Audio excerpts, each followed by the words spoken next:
I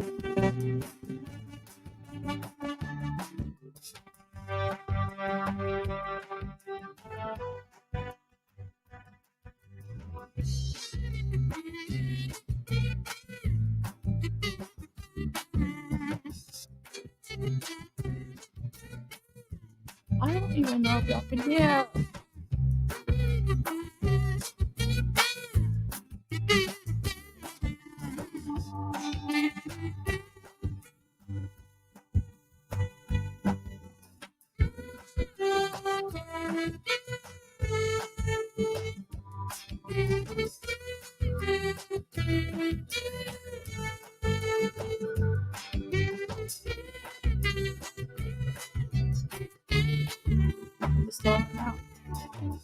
I'm so mad. I know what's wrong. It's this. I'm trying to work something out for somebody, and I'm just so mad. Here we go.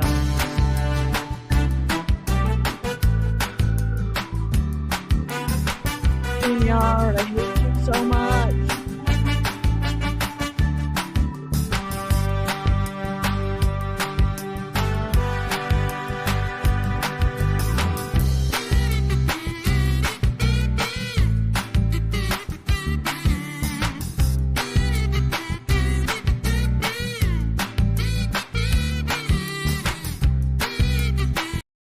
All right. Forget it. Hello, it's me. I was trying to play it through my board, and then it didn't do it, and so then I went in the back end of StreamYard and turned it on. It's just a cluster. We just binged right before I pushed live, and I'm like, we don't even get to celebrate the bing on live. So I'm just like, of course, there's my email just coming through. Quit.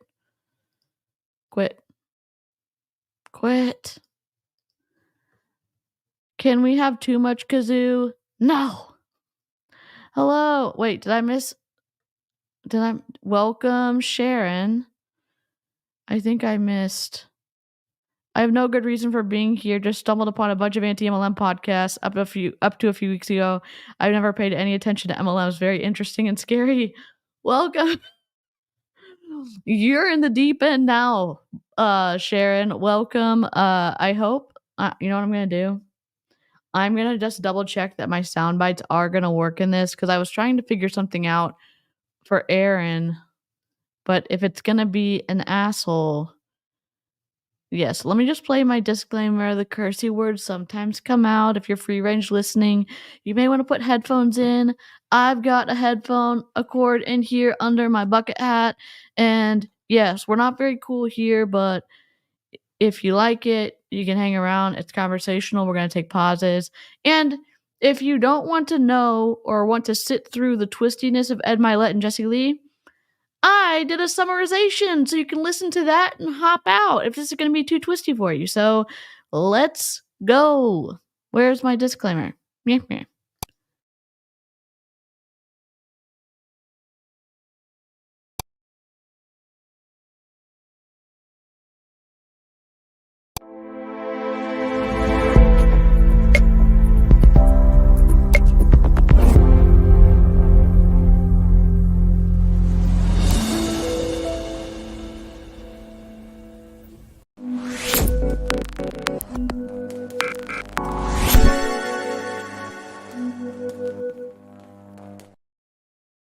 I tried to make that the shortest 30 seconds of your life, but if you missed it, or if you've seen it so many times that you're not paying attention anymore, basically, essentially, those can be summed down to this is a commentary space, and we are reacting to things which put us under the umbrella of copyright protection because it's for educational purposes. And also, we've got some rules here because even though multi-level marketing is a Wild West, it's not a Wild West in my chat. So in the process of commenting on these videos and trying to debunk the multi-level marketing twistiness, we don't forget our own humanity and we don't forget the humanity in others. So essentially, don't be a dick, okay? No name calling, no diagnosing. If you have something strong to say, you can say, in my opinion. And also, we don't use who people are against them, or we don't weaponize who people are against them, meaning everyone's welcome here, okay? And if you decide that those rules are too hard to follow, goodbye. Farewell. Oh my god. Hello, everyone. Caspian with a parade of kazoos behind him would be great merch. Oh my god, yes. Also, did I just order my first kazoo earrings from Ov today? Yes, I did. We can be ragey, but we cannot be dicks. Yes. Yes, the Emily rules are from Emily D. Baker because I stole them straight from her, so I want to give her the credit. And she has a great community of law nerds over on her channel, and they talk about really complicated things, and they don't start trash fires in their chat. And so I'm kind of hoping we don't do the same thing. Yes. Yes, mods are in control. Don't hate, educate. Exactly, TJ. What are we? Oh, here we go. I'm just looking for my notes. Where are they?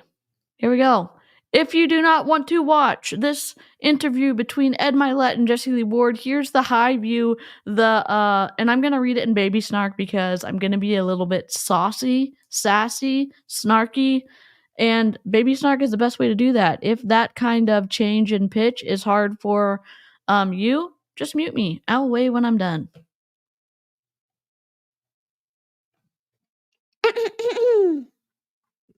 Prepare to be inspired as you dive into the extraordinary story of Jessie Lee, a 34-year-old powerhouse businesswoman who faced stage 4 cancer head-on. Join her in a riveting dialogue that delves into her emotional journey, coping mechanisms, and newfound outlook on life. Brace yourself for an incredible twist as Jessie Lee uses her cancer journey not just to heal physically, but emotionally as well. Get ready to be blown away as Jessie Lee, the incredible businesswoman battling stage 4 cancer, opens up about her personal experience. This conversation is a roller coaster ride of emotions, exploring Jessie Lee's coping mechanisms, profound changes in perspective, and her awe-inspiring resilience. Discover the unconventional treatment she's embraced, like ozone therapy and high-dose vitamin C infusions that have become a testament to her sheer strength. Brace yourself for some heartfelt life lessons as she and Ed Mylett discuss cherishing the precious moments, overcoming obstacles, and living a life that brings pure joy. Inspiration awaits as Jessie Lee, the fearless businesswoman defying the odds against stage 4 cancer, shares her gripping tale. The conversation is a window into her emotional journey, invincible spirit, and profound growth. Prepare to be captivated as she reveals her secret weapons, like we said in the paragraph before, so I'm going to skip over it, that have played a pivotal role in her remarkable healing process. Don't miss out on the valuable lessons discussed, from embracing life's precious moments to fearlessly pushing through adversity. Get ready for a conversation that will leave you motivated to live life to the fullest. Okay, great. That's my shortest video, 8 minutes, 47 seconds. You can hop out. That's what the podcast is about. It's a little bit snarky, and I'm going to go into the detailed summary right now. And it's a short and detailed summary because I cut out a lot. I know some of these videos are hard to watch. I'm a pause champ apparently. It's something it's someone who pauses a lot. That's me. Hello. I'm the problem. And hopefully we won't get too emotional. And Karina is covering this as well. I cover a lot of Jessie Lee on my channel, so when I woke up this afternoon and saw that the podcast had dropped, and here we are for it. And yes, if we do also have to do part 2 of the iGenius stream that we were doing last night with the golden microphone, but we're doing this first. And here's the detailed view, okay? Jessie Lee. Oh wait, I guess here, baby snark. Here's the detailed view, okay? Jessie Lee, a successful businesswoman, discussed her shock and disbelief on being diagnosed with stage 4 cancer at the prime of her life. She initially experienced feelings of despair and lack of control over her life. Despite this setback, she found that she had more control than expected. That's allegedly, but okay. Ed Mylett emphasized the suddenness and impact of Jessie Lee's diagnosis given her young age and previous good health. Allegedly, Jessie Lee opted for self-healing instead of aggressive chemotherapy and worked to address unresolved issues with her mother, resulting in a reconciliation between them. Ed praised Jessie Lee's handling of adversity, noting how it often reveals an individual's strength. He reminded people to live like every day matters, as everyone will face death someday. The conversation highlighted the importance of focusing on what truly matters, prioritizing personal happiness and authenticity over external opinions. Hello, anti-MLM. Here we go. Jessie Lee stressed that success comes from determination and strength in the face of rejections and setbacks. Meh, meh, meh. Wave. The sound is done. Okay. All right, 11 minutes. We're done. So that's it. That's basically what they talk about. It's twisty, okay? Oh, should I not cover this?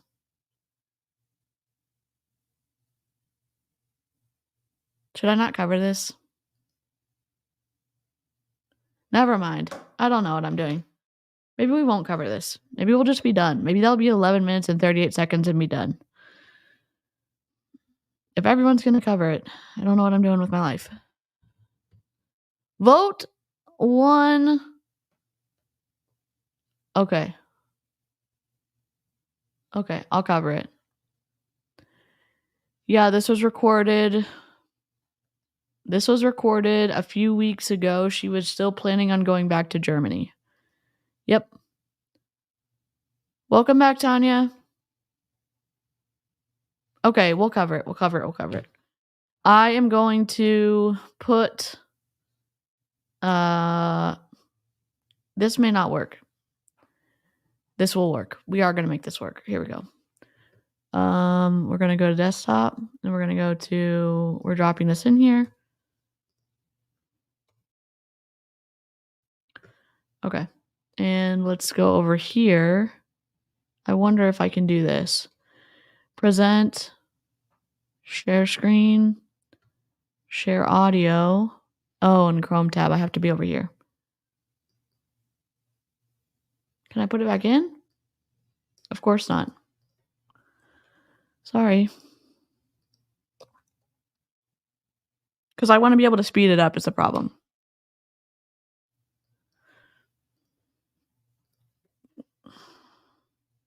Cancel, share screen. Oh, there it was the whole time. All right, add to stream. And what I'm going to do, I think what I'm going to do is I'm going to, there we go, make it bigger. And I think what I'm going to do is,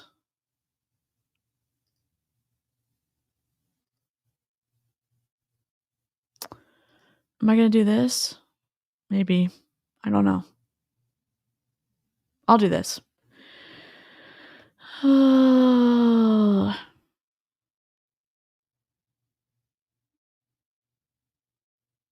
Okay.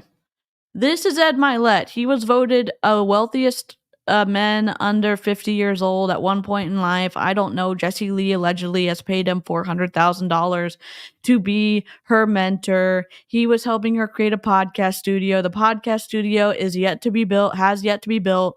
She then went to California to be on his podcast, and she alleges that he said that it was his best interview he's ever done.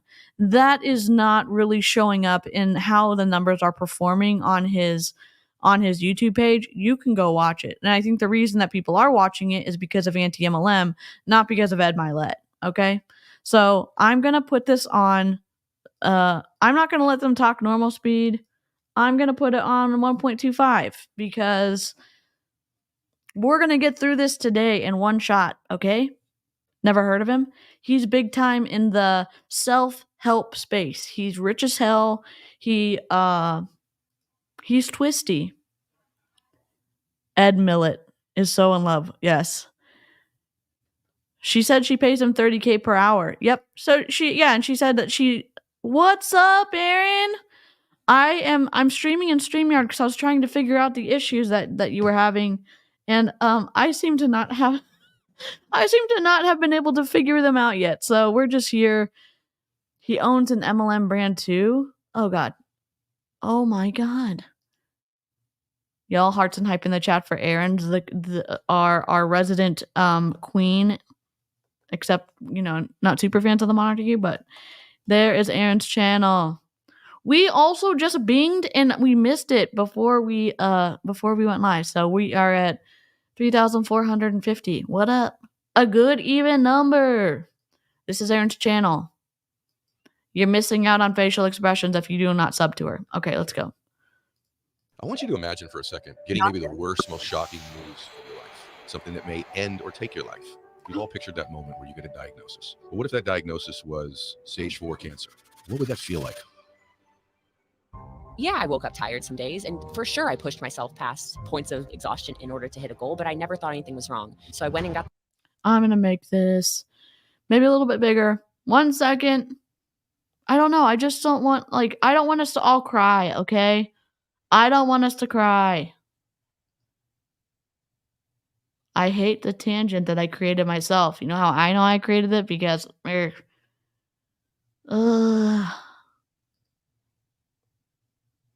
do we care if they're small? I just don't want to cry. You know what I'm saying? I want to do pauses. I want to play sound bites. I want to play kazoos. We're not going to cry today, okay? Oh my god. Can I make them a bit louder? Indeed I can. There we go. They are louder and I've turned myself down as well. Oh. These tests done. I really thought I was going to get the MRI back. And it was going to be like, oh, look, I can brag about this. And look at these blood tests. Instead of that, it just came back. Big red flag right in my stomach. Colon cancer's been detected.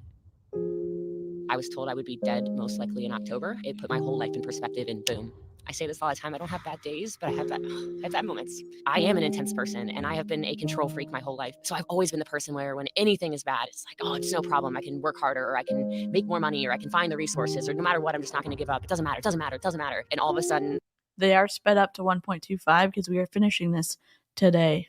I realized how completely out of control I was. Instead of worrying so much about things, I said, okay, well, there's a lot I can't control, but maybe there is more that I can control than I realized. Most stuff does not matter. And I wish more people would look at their life and realize that. The little stuff that drives you crazy, if it's not going to matter in 5 years.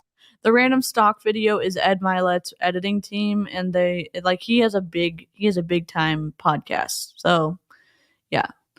And I'm going to say this. I'm going to make sure we pause. We've sped it up where we want her to beat this. I'm coming at this probably from a graphic designer perspective. I'm feeling a little bit hermitish today. Me and my bucket hat aren't really we already cried our butts off last night doing the WFAB fluffery with the misogyny and everything. And so I have empathy for her. That she is as old as I am, and she is dealing with a devastating diagnosis. And also, we're gonna call her out on some of the things that do not. Hopefully, this is the right way. I am feeling better, Jessica, a little bit better. Let me go back to YouTube because are we doing this correctly? I don't know. Okay, is this too small? Also, I hope y'all support Av when Av lists the kazoo earrings and the kazoo stitch markers because they're cute as hell. I'm so excited. The yellow's his brand color, I think. So they put a lot of money into this podcast for sure. A wee bit small. Okay, let me edit.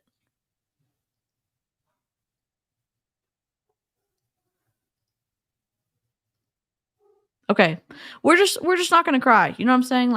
I'm not going to cry today. We're just going to keep it small so that we don't cry. All right? Okay. Don't give it 5 minutes. The only things in life that actually matter are the stuff that makes you smile. Period. That's it. Do you love it? Are you happy? Are the people you're spending time around the ones that you want to? Are the activities you're doing, is it the hobby you like? Or do you just do it because? No more just doing stuff because that crap doesn't matter. You start looking at life like this moment's precious, this moment's precious, this one's precious. And you chase those instead of things, instead of other people's opinions, instead of any of that stuff.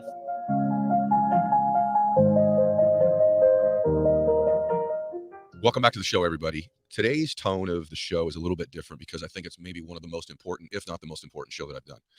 And the reason for that is I want you to imagine for a second, and you've probably imagined it, getting maybe the worst, most shocking news of your life and something that can scare you.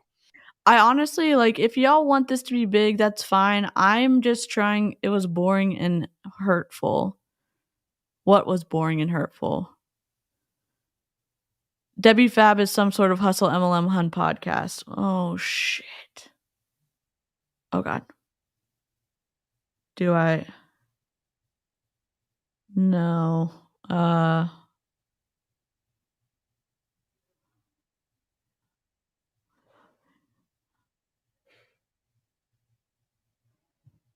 Hold on, Aaron texted me.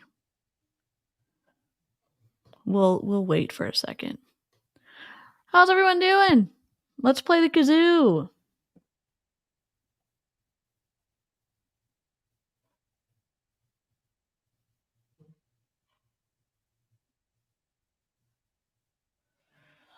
Let's just play the Empire March. Oh, are we not focusing? Hello? What is happening? Hold on, I gotta focus again. I'm not sure what's going on. Empire, Camera Hub. We're not focusing. There we go. We're back. He contradicts himself about doctors. I secretly want Aaron to join.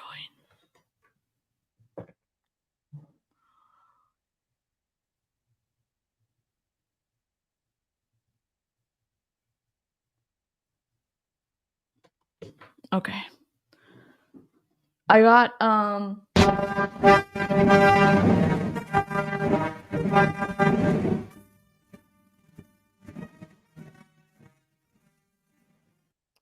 that specifically for Jessie Lee Ward because she calls her team the Empire, so like why not Star Wars?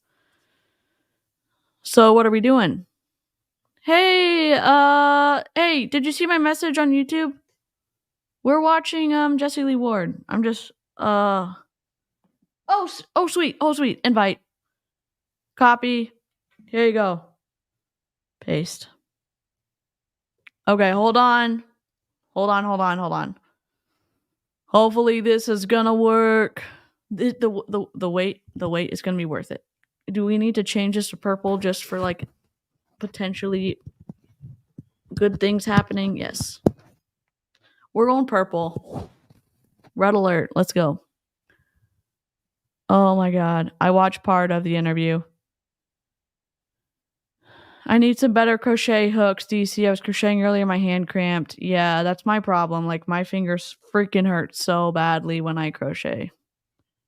Some people said putting a beauty blender on it helps. I like furls. They're expensive. Sometimes they have sales. There's other ones that are ergonomic as well. This, I'm green screening out because this is a purple and green hook. So it's fat in your hand. Hold on. You'll have purple alert. Yes, just like red alert, but purple. You know what I mean? We're having. Hi, Julia. Also you can get tiny little tennis balls if you have smaller hands. Instead of the big tennis ball hack, you can put a hook in that. You can just buy ergonomic hooks. The cheap, like $12 pack of ergonomic hooks on Amazon is not ergonomic. They hurt like hell. We're waiting for maybe a special guest. Have you heard of Chunky Boys? No. Is it a brand? Tell me everything. Oh my god, what's up? I'm so excited Aaron's here. Surprise! Can you hear us? She's technical difficulties. Hold on, I don't think we can hear you yet. Nope, no sound. Hold on. Oh, private. Hold on. Okay, no sound.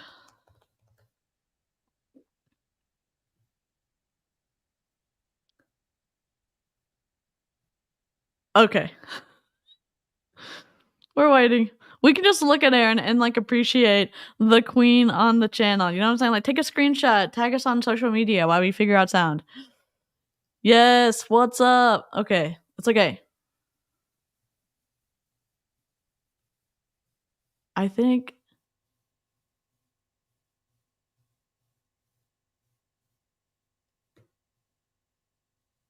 it's okay. You're good. We're just it's a technical difficulty moment and that's okay. And yes, everyone's admiring your shoulders. I hope you can hear us and all the compliments that are coming out of the chat. Nope.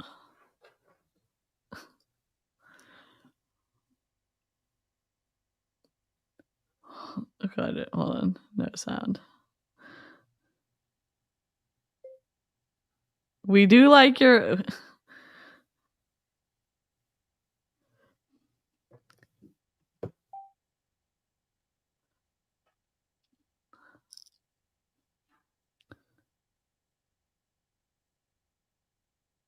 Yes, we love the disco light. We just don't have any sound.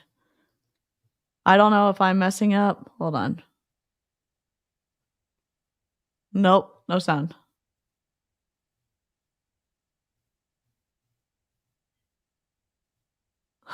Okay. She's gonna go back out and come back in. Oh my gosh. Yeah, she knows. She's trying. She's trying so hard. It's okay. I mean, it's okay. We're just having a chill moment. We're having the best time. Make sure to hydrate and take your meds. We'll play Walker, Texas Ranger while she comes back in. The unsuspecting stranger had better know the truth of wrong from right. Okay, I have to do this over here then because it's cutting in and out when I do that. Where is it? I'm going to make this way harder than it needs to be. I'm going.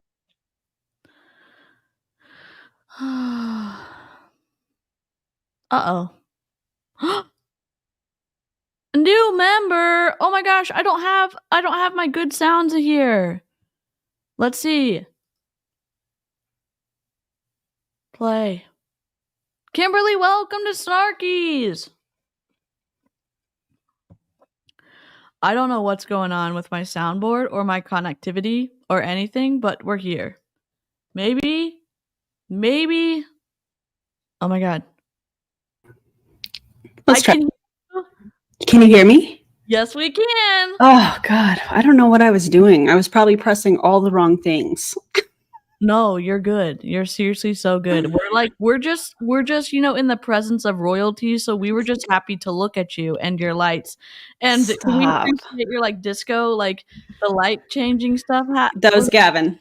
Oh, Gavin? I feel sound control. I mean, light control. You're hired. You're hired. There's some cool settings on this. This is just I was talking about it on my live stream last night. Yeah. The other night, and there's all these cool. It's just a sunset lamp. I love it. I love it so much. Red. You probably can't see it very well because I can see it pretty well. I see, but that color's the best. That's ones I can see the best. Yeah. I really like that one. Those two are my favorite. I know. Okay, anyways. Seriously. Gavin is my son. So. Yes. Thumbs up to Gavin Lighting Inc. Yes. We're LLC, registered trademark, copyright. Seriously. He was just asking me today how he can make some money from home as a 9-year-old. So hey, we need a we can have a producer, a producer on the back end, with the scenes stuff and the sounds. He would love it. Oh my God, I love I that like so your purple mic cover.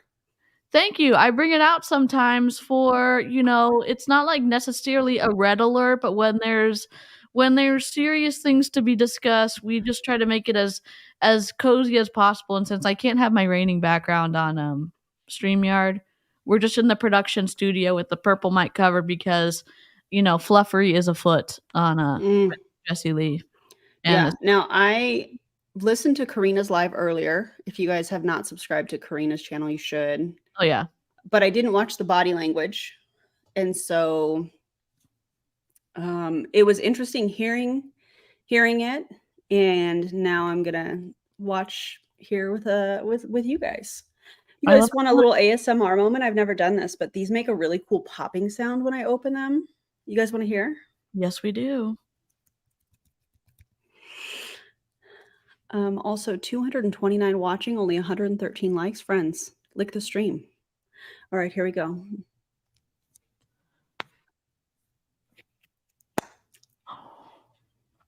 Oh, you did not disappoint with that. You did not undersell that pop, Aaron. Oh my God. Isn't it wild? I had thought so many times when I'm using this, because you guys know the lifter gloss is my jam. Yeah. Every time I use it, I'm like, oh, that'd be good on with a mic, Yeah. Erin has the best bubbles. She even has emotes bubbles if you're not a member of her channel, but she will pop her like bubbly drinks on carbonated water all day. It's already open though. Sorry guys. That's okay. That's okay. We can't have everything. You know what I mean? Like we can't have our cake and eat it too, or whatever that saying is. But like we're just happy you're here. Because I'm happy to pop in. See what I did there? Yeah. The puns are out of control. We're here for it. We're here for a pun moment. Jan said, I have a son named Gavin. He's 25 though, grown and gone. Oh. Living his life. Yes. Okay, so let me add let's see. Can we add this to this? I don't even know which one to do. We want Aaron's facial expression, so let me make a Oh my God. Yes, we do. Let's see. What's this one? Oh, not me. God. Oh, no. Okay, let me make us bigger really quickly. Let me edit this layout. Hold on. Oh, we got this one. That's good. We can see Aaron. Yeah. You can see both of us. They want to see both of us, friend. Yes, we do. But you know what I'm saying? Like when you have royalty in the house, you just want to see like, I know I'm just joking, but like I'm not really joking because Aaron's facial expressions are unmatched. Thank you. Unmatched. They're unmatched. Okay. I can't help it. Am I able to use my? No, I can't use my Stream Deck sounds on this. Not your Stream Deck, like your try one. Okay. We'll see it. This is my favorite, one of my favorites. See, let me know if y'all can hear this. We're testing this in real time.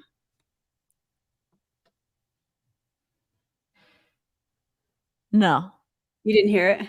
No. We'll have to figure that out. We can figure that out because I know that when I play mine on other people's channels, it does go through. So we'll figure I'm in the process of like figuring this stuff out. That's why we're doing this in StreamYard today. And we're going to take lots of breaks and they're going to be on 1.25 speed. So, and we have Aaron here now. So like it's a surprise and delight stream, which I'm so excited about. Surprise stream. Yes. Okay, you guys didn't hear it. Okay, thank you guys.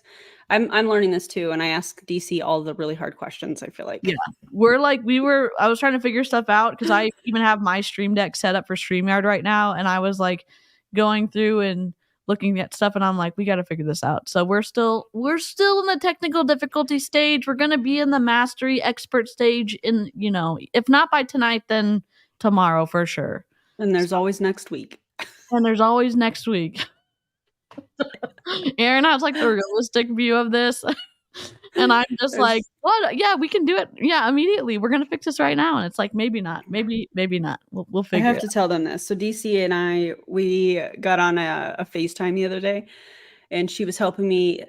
I had a bunch of questions and like techie stuff. And what do I need to use? What should I do? This is what I want to do. And she was like, yeah, use this. Showed me some really cool stuff.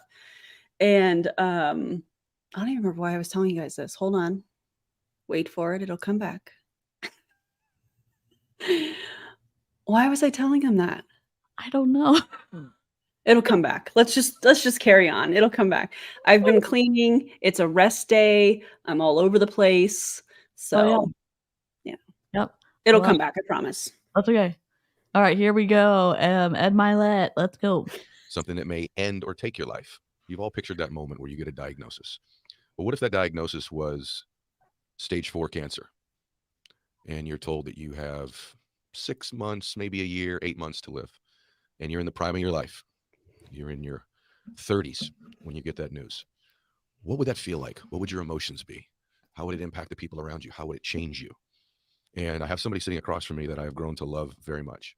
She's a woman that I started coaching. She pays me the big bucks to coach her. Yeah, $400,000 a year. Can I just say this?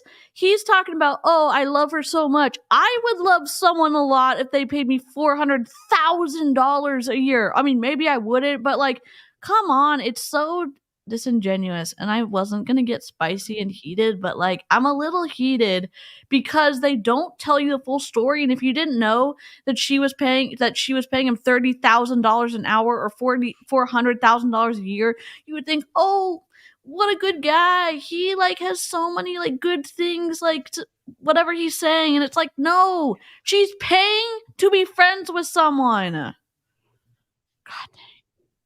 Aaron's That here part. with her like chill like energy, and it like balances me out, and like my heart is like I'm in rage mode.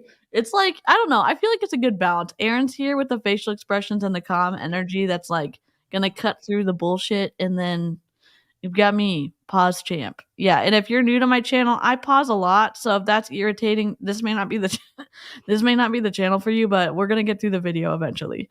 So yeah. It's a commentary channel. Just a friendly reminder. So if you don't like commentary, you can go watch the podcast on Ed's channel. Yeah, and I'm it's saying that in a loving way. If this is not your thing, that's cool. Go find your thing. I'm a fan of that. For sure. So this is Ed Mylett. Not this. This is Aaron B's. Ed Mylett's the guy talking. He interviewed Jessie Lee Ward on his podcast. According to Jessie Lee, he said it was the best interview he's ever done. The numbers of watch time don't really like support that statement, but we're gonna react to it because I cover Jessie Lee a lot on my channel, and Aaron is a surprise guest. And so we also did if this type of content is too much for you, I did an overview at the beginning of the channel. So you don't even have to watch this if you don't want to. So like I feel like I'm trying to do my best. Thank you for the super chat, and we're gonna keep moving and grooving.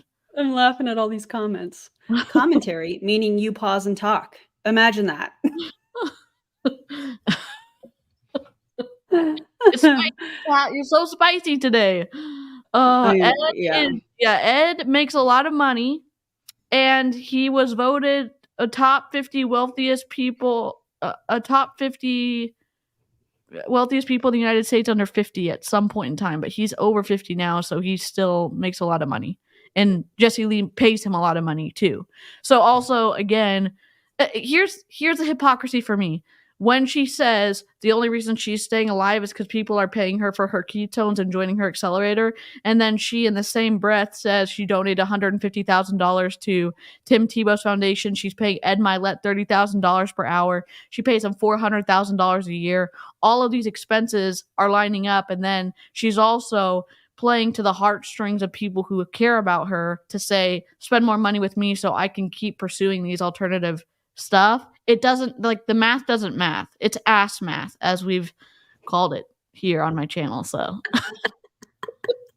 and the accuracy of that. So all right. And as I got to know her well, I found out how talented she was. She's a 7-figure earner in different businesses. She influences millions of people on social media.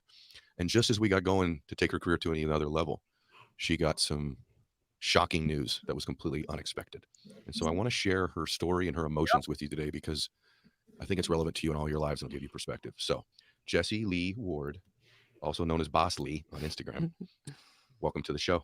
Thanks, Ed. I'm excited to be here. I'm already crying, so great. This is going to be awesome. We're going to get you going. So let's go right to it. Everybody Wait, is that her crying face? I wish I could look that good when I was crying. I mostly look like someone ran over my face with a dump truck and then, sprayed like red spray paint on me because, like, I get so splotchy. I'm like, Same. I wish I could cry and look, beautiful and poised, and my makeup's not. I'm not wearing makeup right now, but it Me just. neither. Well, I have mascara on because I have blonde eyelashes. I don't know if you guys know that. They're blonde, so Yeah. anyways. Yes, thanks. Thanks, DC, for all the new subscribers who love to see me salty. Sounds like a scammerverse tonight. It is. Life and Vibe is our resident registered nurse, and if you're looking for a salty medical perspective, this is the best part about her channel. She's a nurse, like practicing, and she'll be watching Jessie Lee in the corner, and she's nurse mode. She's writing what like the responses are like this doesn't sound right, and then she like responds to it, and so I love that. It was a lot at first, and I'm like, I'm here for it. I am here for it. Yeah. So okay. I love it. Has that fear Yeah. of I've got cancer and it's stage 4. It's metastasized. I want to know, because we've decided we're going to be very open today to affect people's lives. Yeah. Take us through how it even happened that you heard the news, and then what that moment was like, and what does it feel like in your life when you actually get that news? Yeah, so I think I never actually thought about what that would be like for me. Number one female. She's gonna be pissed when she reads this. Yeah, she is. Number one female network marketer in the world, multiple 7-figure annual earner, and serial entrepreneur. She's going to be so mad. And why is she going to be so mad, Aaron? Yeah, she doesn't want to be known as the number one female network marketer. She wants to be known as the number one network marketer. Yeah. Where's the source, Ed? Where are you getting that from? From her? Is she the source? Cute. Yeah. And she has been so mad. She used to scream at, well, I say scream, rage at people on her live streams when they would say she wanted to be bossley, not a boss babe. So people would be like, oh my gosh, you're such a boss babe, or you're such a female leader, or whatever it is. She used to get ragey mad about it. But apparently when she's talking with men, she doesn't seem to care that they don't say her name correctly, or they say, oh, she's number one female. She hates that. And I mean, I kind of hate that too, but we also want sources, because like literally the math doesn't math. Amway has been around way longer than Prove It. The Jaeger team in Amway has made so much money in multi-level marketing. In my opinion, I don't think the math is possible that she has out-earned the Jaeger team in Amway. That's just my opinion. But what do I know? I'm just looking for sources. Yep, same. Yeah, it doesn't make any sense when you look at all these people that have been a part of multi-level marketing for so many years. I mean, Amway. Yeah. There's no way. Yeah. In my opinion, there's no way. Yeah. I was 34 I'm still 34, but I definitely thought about it for other people, or people that I loved, or I watched some of my family members go through cancer, and not die from it necessarily, but just kind of seen people get sick before. And I never actually thought about it for me or what that would look like. And maybe that's why I got sideswiped the way I did. And it really humbled me immediately it brought me to my knees. I actually went and did a full body MRI and a Gallery Grail test, because Tony Robbins said to in Life Force. She read it in a Tony Robbins book and then went and paid for a full body MRI. Somehow she forgot to tell us about that in the vlog series that she's doing on YouTube. Look, I'm going to be a little bit snarky. If the truth is the truth and you're being open and honest, why not be open and honest in every situation? Isn't it easier to remember the truth than to continue to spin a narrative that keeps changing depending on who you're talking to? I think it is easier to tell the truth. Absolutely. Come on. Yeah, that's ridiculous. And for all the snark that like we're dishing out, I mean, I'm probably dishing it out more than like Aaron, but we both want her to get better from cancer. We don't care how she does get better from cancer. We don't want her, in my opinion, to let her influence continue to spread unchecked when she is wielding misinformation and pseudoscience weaponizing people's phobias against them and then profiting off of that fear. That's the issue for me. Oh, now she's going to mention it in episode 3 after watching this live. You know, dropping on Friday. Oh shit. Can't wait. Oh my God. But also just because I thought I was in the best shape of my life. Which And you so were. I really was. I went Which you were. How do you know? You're just saying that skinny people are in the best shape of their life? Give me a break. Just step away from the misogyny for 3 seconds, sir, and let, like, how do you actually know that you're healthy? It's not just about size. It's not just about the lowest number on the scale. Okay? God. Erin talks about this all the time on her channel because Erin's been going through this process for how many, like 2 years now? 1 year and a half, or maybe, I don't know. You've been in a healing process. Yeah, I mean, I've always been athletic. I grew up an athlete. I think my mom signed me up for soccer when I was like 4 in Southern California, probably for her own sanity. Shout out to my mom.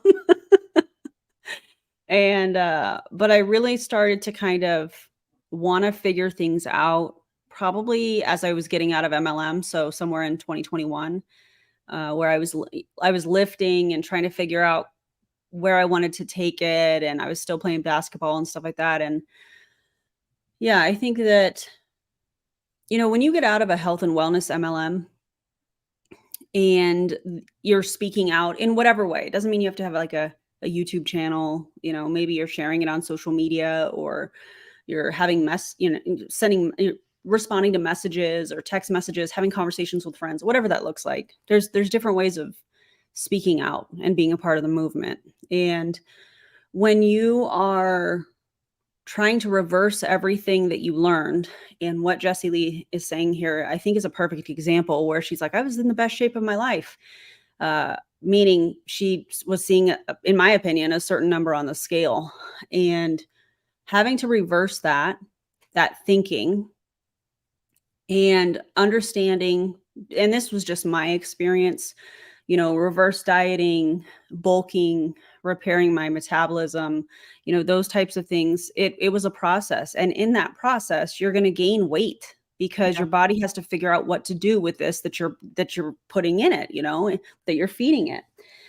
And it's a process, and it's hard. And it's the health and wellness MLMs. When people get out, the first thing that these people say is, oh, you're fat. You got fat. You left the MLM. You got fat. Optavia is notorious for that. Notorious. Yep. Also, Doug and Tia, that's embarrassing. Kevin and Becca, embarrassing. Anyways, so when somebody's in the process of that and figuring that out and reverse dieting, fixing their metabolism, understanding how they want to work on their body, their fitness levels, whatever that looks like to them, you know, it's funny because that's the only thing that people can throw out that are still in the MLM.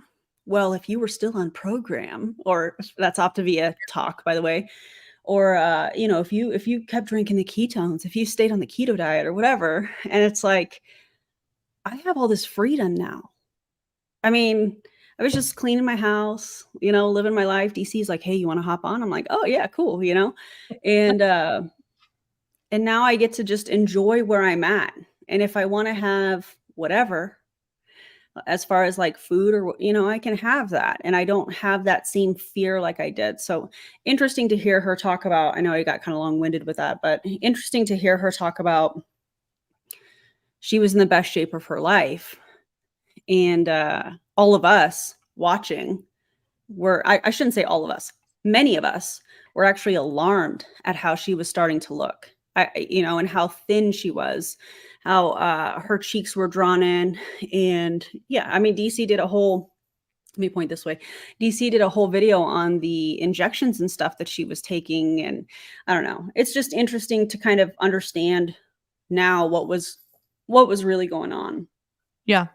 And I think too, when you're chasing a number on a scale, and it seemed like because you can go back to the very first post that Jessie Lee made on Instagram, and you can see her journey going from in the gym to doing a bodybuilding competition to continuing to chase a certain, like, she is had that in the back of her mind, which is fine. Like, I say it's fine. Everyone has their thing that sometimes is not healthy that they're chasing, and you can see that from 2011 until, you know, last year when she finally started to become what she thought was healthy, and it was in my opinion, symptom of her colon cancer, which is devastating. And she even still has this underlying idea that she doesn't want to look sick, and we're going to hear some of that in this podcast. And I guess I should have done a content warning. There's going to be some things that she says that if you've ever battled cancer or are battling cancer or have a loved one who is, it's going to maybe make you feel a certain way. And so if that's the case, you need to hop out. Always hop out. Always take care of your mental health. Never feel bad about having to dip out, and don't get slimed listening to whatever we're listening to. Ugh. So Yeah. here we go. On a health journey starting in May of 2022. I was intentionally losing weight. So, and it didn't feel super fast to me. It was 20 pounds or something in 9 months. It wasn't anything crazy where you'd be like, oh no, something's wrong. 20 pounds in 9. So she said in one of her lives, listen, I have too much time on my hands. I would listen to her lives while I was working, when I was working full time. She at one point said she went from 215 to whatever size she is now. That's fine. I'm just saying it's not 20 pounds in 9 months. It's much more weight. She's 5'5", and she had a lot of muscle at one time and is not holding on to her muscle like she thinks she's holding on to it. And I'm just saying, like, don't bullshit us when we've seen the journey this whole time, and what you've said is recorded on one live somewhere, if she hasn't decided to erase it. So it's a way more than 20 pounds. Yeah, I agree. Also, I'm seeing a lot of, not a lot, I'm seeing some comments about chemotherapy for stage 4 being palliative, I can't say that word, and not curative. And I feel like I could speak for DC and I on this, and she can choose to treat this however she wants to treat this. That's not the issue that I feel like any of us have. The issue is the fear-mongering, the villainizing of the doctors, because in my opinion, they're not telling her what she wants to hear.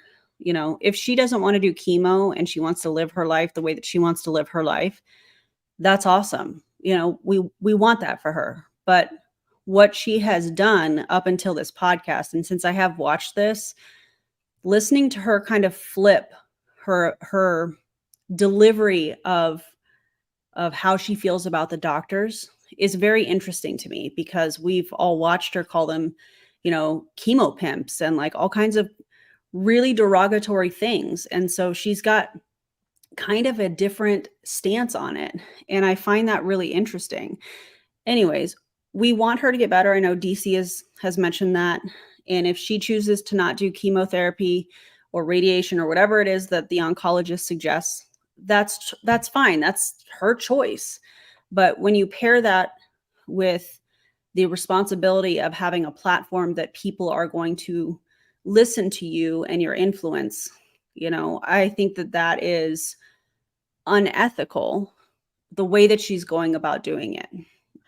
I just feel like if she were going to say, you know, guys, I've chosen not to do chemotherapy, I'm going to document my journey, you know, and do what's best for you guys. This is my journey. But we have all this stuff before this that was derogatory. And, you know, I just think that that's extremely problematic. But again, we want her to get better. But you have a responsibility as an influencer to put information out that's not going to harm other people. And I think my biggest fear in all of this is that somebody is going to listen to her advice and they're going to end up losing their life because of it. Yeah. That's my fear. Yeah. And if you don't understand if the idea of influence is new to you, I'll paint a different picture, and maybe Erin can speak on this because she's a parent. I don't have kids, but my dad, I'm very influenceable. Like, my dad is also somebody I respect a lot. And so growing up, he would never say, "Oh, I want you to do this," or "I want you to do this." He would ask questions about, "Well, what do you prefer? What do you like? What do you do?" Because he knew how influenceable I was, and he never wanted to project who he was on me, because I would have always chosen what he said, like, well, I like this better. So if you've ever had a kid, or if you've been the child that's been like, you have someone you respect, and that your preference, even though maybe you're like, what you, if there was nobody in the room, maybe you would have done something different. But if that person that you looked up to was in the room, like a parent or an authority figure or whatever, and that you would always cater to their decision, that's the type of influence that we're kind of talking about at scale with Jessie Lee Ward in the undue influence sphere. Now, that is a legal term. It hasn't been, the laws here in the United States haven't necessarily caught up with other places in the world, because mostly it has to do with elder care and taking advantage of elderly people. But there's different experts in the field who are trying to change the laws. And so influence exists.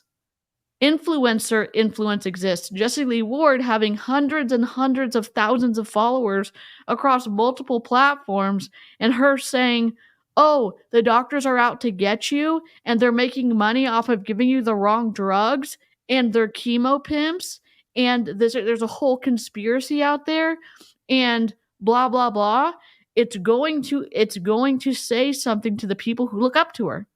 And the smart people in the chat, or if you are in medicine, if you're a nurse, if you're a doctor, sometimes that's hard to like grasp that someone's going to listen to her, but they do. We've already had pictures of people after they heard her espousing all the great things about coffee enemas. People are sending me screenshots of people tagging Jessie Lee, and they're doing coffee enemas now, and there have been some really bad reactions of people who have done coffee enemas, and they are no more. So it's just twisty, and it shows the level of influence she has. And she can't just say now on this podcast, "Oh, I'm so reasonable, I'm so accepting, I support doctors," because she has not done that for the past 40 live streams she's done. Sorry, rage. All done. Okay. No, spot on. And now when I look back at some photos, I can see that I was a bit gaunt in my eyes. I was getting a little bit too sunken in. I was getting a little too skinny, but I felt incredible. And I've always been a top performer and high achiever. And I know a lot of these people listen to you. So I hope they start saying, "Oh gosh, maybe I should do some of these tests," because I woke up tired some days, and for sure I pushed myself past points of maybe exhaustion, if you will, in order to hit a goal, but I never thought anything was wrong. So I went and got these tests done, and I really thought I was going to get the MRI back, and it was going to be like, "Oh, look, I can brag about this, and look at these blood tests, and look at all this stuff," because I've been doing blood tests quarterly for a while. And instead of that, it just came back big red flag right in my stomach, which ended up being metastasized lymph nodes. And then in my lower right colon area, right at the cecum, where the small and large intestine attached were tumors. And then the Gallery Grail test comes back. I'm actually flying back from. Okay, if you don't know the story, she goes in for surgery, I think in February, and she gets a huge chunk of something removed, the tumor. And I don't even know if sometimes when you go into surgery, they can't remove all the tumor. I'm sorry to tell you, I'm not a surgeon. When my mother-in-law was going for brain surgery, then trying to remove part of the tumor, they couldn't remove all of it because it was on the speech center of her brain. And if they would removed all of it, she would not have been able to speak at all. So sometimes they cannot remove all of it. And she's made a point in some of her videos about like, "Oh, that was somehow medical malpractice, or they didn't know what they were doing." Shut up. You're not a nurse. You're not a doctor. You're not anything. You can have opinions about it for sure, but don't just say like that. Plants things in people's minds again, that it goes along with her story of there's some kind of conspiracy out there about how doctors are just trying to get you to come back in and make money, and that they're not, they don't have your best interest in mind because they're too focused on the dollars. And it's like, that's just not the case. And 26 out of 30 of the lymph nodes that were removed. She's saying, oh, some lymph nodes removed and part of the tumor was removed. A huge chunk. She showed pictures. 26 of them had cancer in them. 26 out of the 30, which is devastating. And then she, again, she'll tell you, I'm sorry. I'm just like raging because she's making the story again however she wants it to be on this podcast of this guy that she pays $400,000 a year to, and it's just not the story that she's been telling us. Well, the story seems to just change a little bit, or certain details are left out, which makes I think anybody would question that. You know, if things are left out and you're saying this over here and you're saying this over there, it's kind of like, well, wait, what's the whole story? You know, like in this podcast, she's not talking about her heavy bleeding that she was experiencing, according to her, from like November until she had the surgery and they removed 10 inches of her colon, which now on this podcast, she's going to say 10 to 15 inches. And then we found out on another live that they also removed the appendix. And then we found, you know what I mean? So I think when you're not telling the whole truth, whether it's intentional or not, with something like this, I feel especially, it makes people question the validity of it. Yeah, you know? It does. But I mean, the same thing is like, I could imagine, I mean, I can only say this from a kid perspective to my parents. When my parents asked us, like, if something had gone down, and, you know, like, there were 5 of us, so, like, you know, things were chaotic, and they were trying to get to the bottom of something. They know when something is being left out because, you know, like, they know our whole, like, they've lived with us for however long, you know, we were there. So, like, we also have information that Jessie Lee has given to us herself, streaming for all the time. And so there are details that don't match up. And then the question is, why are you suddenly leaving it out? It's a lie of omission, in my opinion. Why? What does this help? It's helping you, but it's also confusing other people. So, Yeah. oh my God. Here we go. Bahamas when we get that news and it says, yeah, it's, colon cancer has been detected, and then a colonoscopy and all this stuff. And it makes you realize how fragile life is. It makes you realize everything you thought you knew maybe wasn't true. Yeah. And it makes you realize how precious the people that matter really are, what matters and what doesn't matter. It put my whole life in perspective in boom, I mean, seconds. And it's been a journey. You know this, but I was told I would be dead most likely in October. Correct. They told me there's no way I'm going to see Christmas.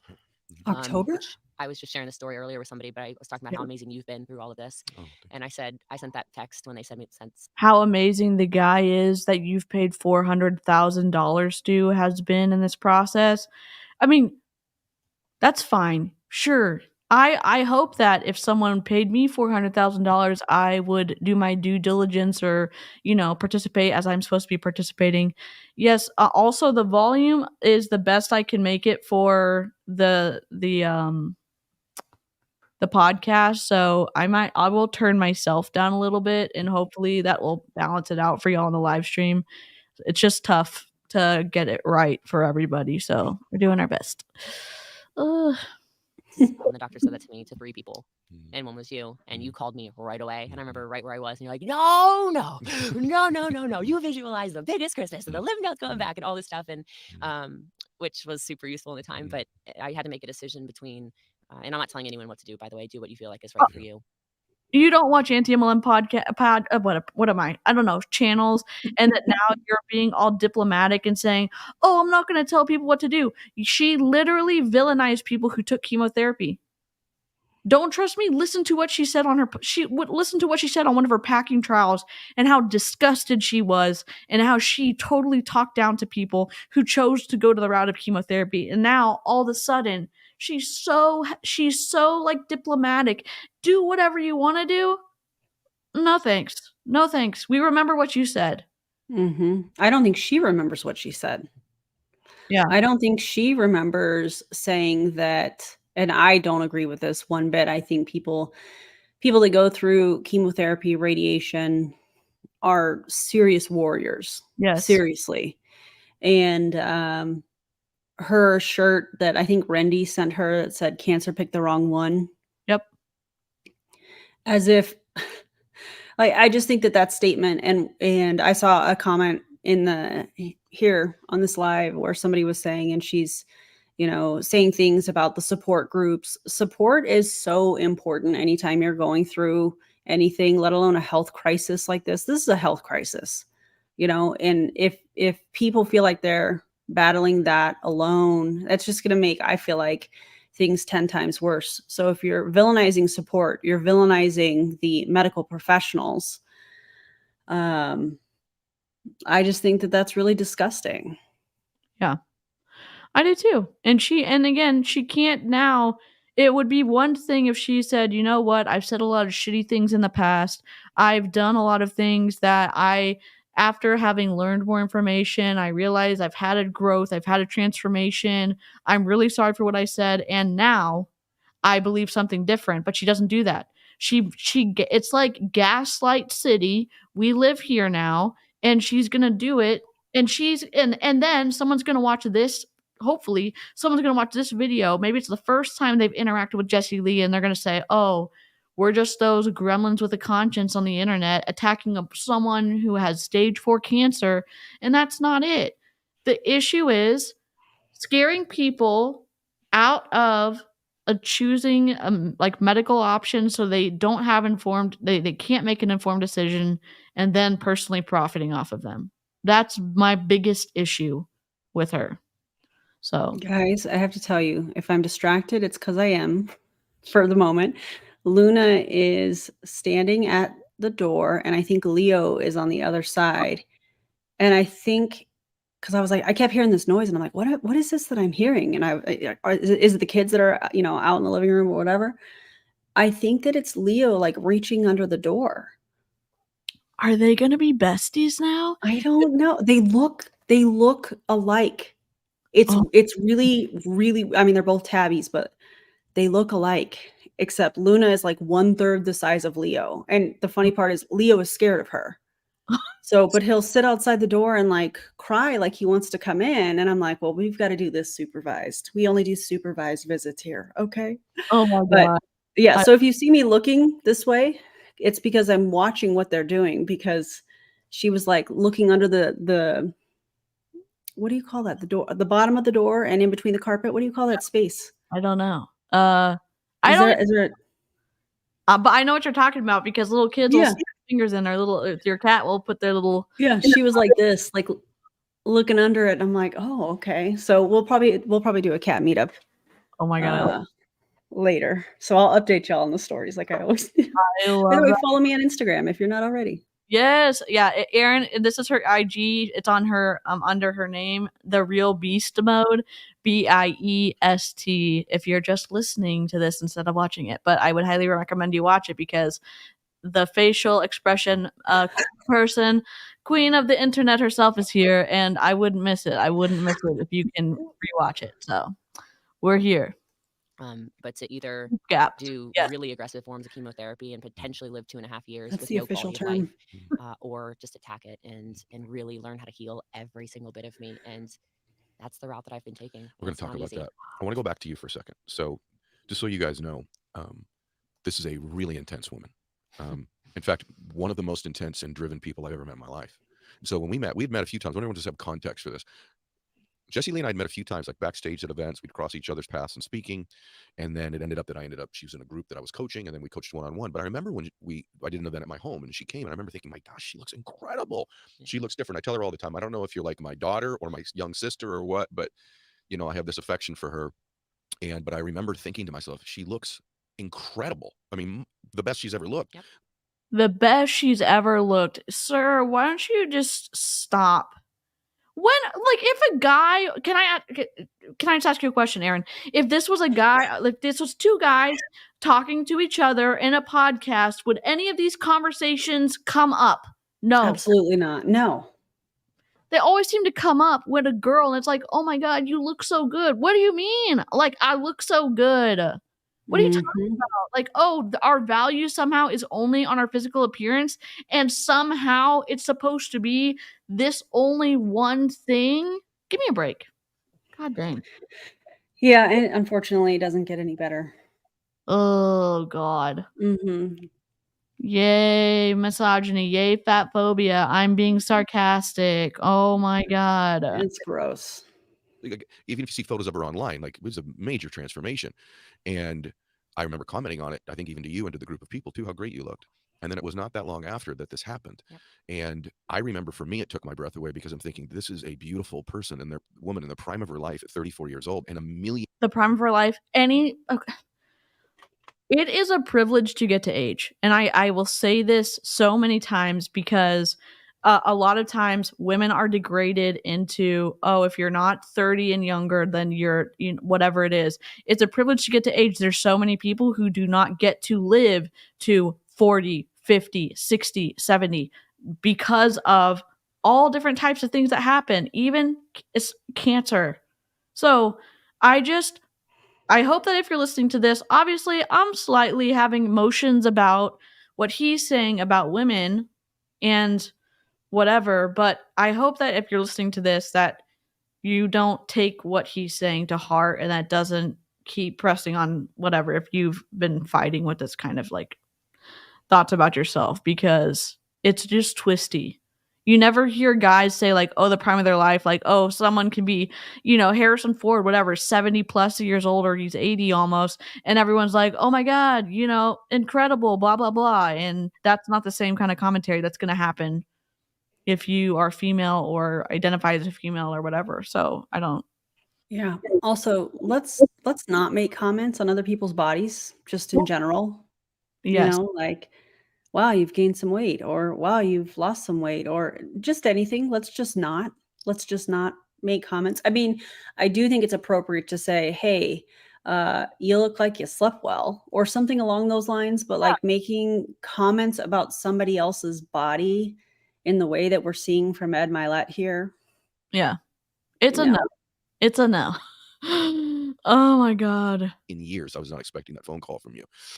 What is it like what happens in your body? I think everybody would they fear this moment in their life. And you've now had, I think, in an odd way, the blessing of experiencing it, meaning that we're going to bless millions of people today that have never actually talked to someone live who's like, my life is in jeopardy right now. I had this amazing life. I'm a millionaire. I'm traveling. I'm beautiful. She had recently met a guy that she's super crazy about.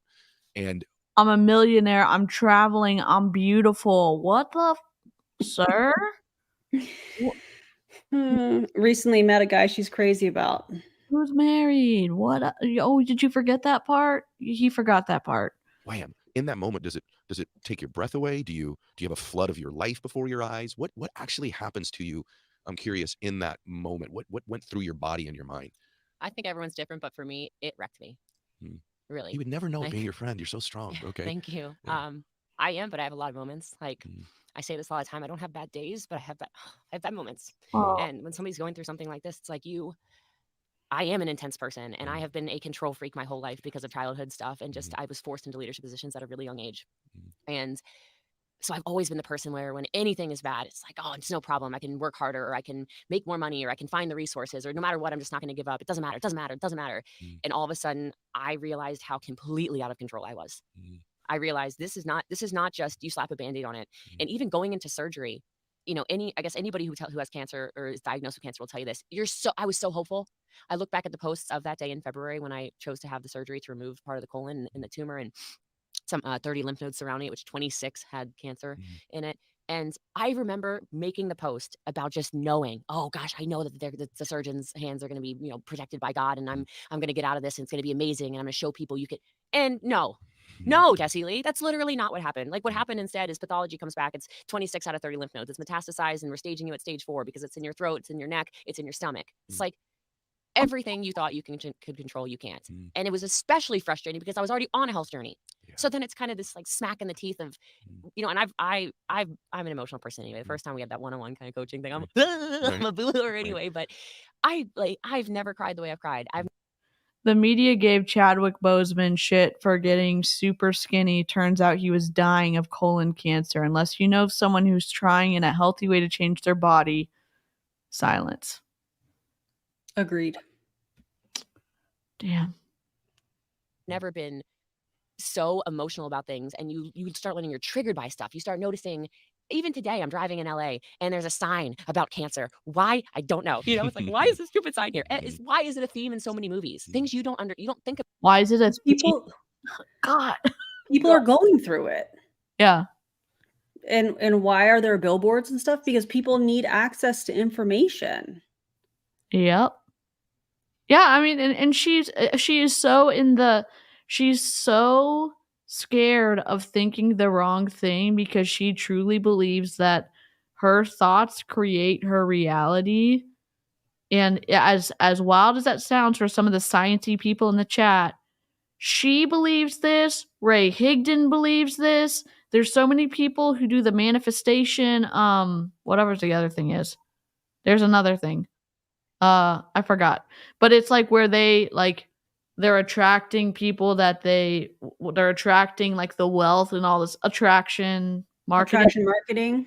Yeah, it's something like that. And if you think the wrong thing, you know, like you could really screw up your life. And I think that she is so on board with that. And I don't know her. Aaron knows Jessie Lee. I don't know her, but from what she has said, it seems like that is the case.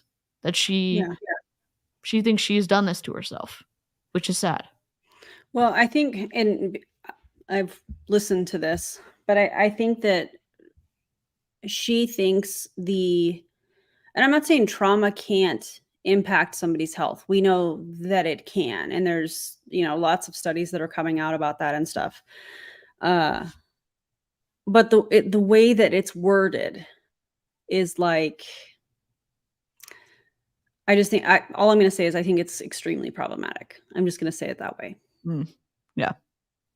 About until you're in a situation like this, and then it's the loudest thing. Your RAS is so activated. My reticular activating system. It's like, think of a red car. Okay, what do you think of a red car? Every single thing. It's all over. And do you think about like, why is this me? Does that come up? Yeah, for sure. Because I felt like you said I'm in the prime of my life, and I felt like, wow, I'm not married. I don't have kids. I texted you this too. Yeah. I'm not married. I don't have kids. I don't where is my legacy aside from all these people I've helped in business and, you know, the lives I've changed through that? What am I going to do? What is going on? Why me? And then I started thinking, you know, oh my gosh. Oh, well, actually, it's powerful. This is actually really powerful. Sure. Why me? But then I actually started dissecting my life or things that happened to me. And I started realizing, okay, so if your body, everyone has cancer in them, by the way. Like, you can read this anywhere. This is not me trying to scare anybody. Everybody has cancer cells in them. It's whether they're activated or not that it turns into something that can kill you. Okay? So What? That's not true. If you have cancer cells in you that are growing, you have cancer. Like,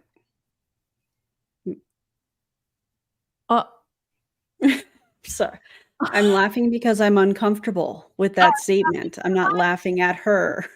Oh my God. Hermit's like, incorrect. Shelby's a former nurse. She's a current lawyer. She says no, they don't. Oh my God. Correct me if I'm wrong, science peeps, but every cell has, I don't even know what the right word is for this. Every cell can grow out of control. Yep. At some point. Do you think that's what she's referring to here? Maybe, but she is saying, no, I think that, I know we're trying to give her too much of the benefit of the doubt. She's absolutely saying that everyone has cancer because she believes that the thinking and the choices that you've made and stuff, that's how it grows. I think she doesn't understand science, even though she worked in a lab after school, after college, or whatever she did. I think she worked in a pathology lab. Yes. Oh my God, that makes it even worse. She worked in a pathology lab. The cell by chance mutates, and that's the genesis of cancer, coming from our resident registered nurse. Cancer does not work like that. I can't wait for the video that you do on this section, Life and Vibe, because we need the notes. We need the ragey, like, nurse look. I'm here for it, okay? Same. Oh my God. Everyone should know that to begin with. Everyone has gene mutations. It's whether they turn on or not is dependent on your environment. It's dependent on circumstances. It's dependent on a bunch of stuff. Well, a bunch of gene mutations of mine have turned on, and the cancer cells in my body decided to turn on. Okay, so with that, Cancer cells in my body decided to turn on. That's literally not even close to a correct like description of what cells do. A gene expression is a thing where, and there are studies that talk about like there's lots of studies that are going on in genetics about gene expression and like what you can do with trauma impacting and making genes express. And then when you go through therapy, you can get them like certain things to turn off. It's really cool, but it's not, she's just being twisty right now. I have questions. Yeah. We've got lots of questions. We always have lots of questions. I love that about us. Yeah. Keep asking questions, everybody. But here's the thing. If she's been on the carnivore diet for many, many years, which means that she was not getting hardly any fiber, which we know our colon needs fiber,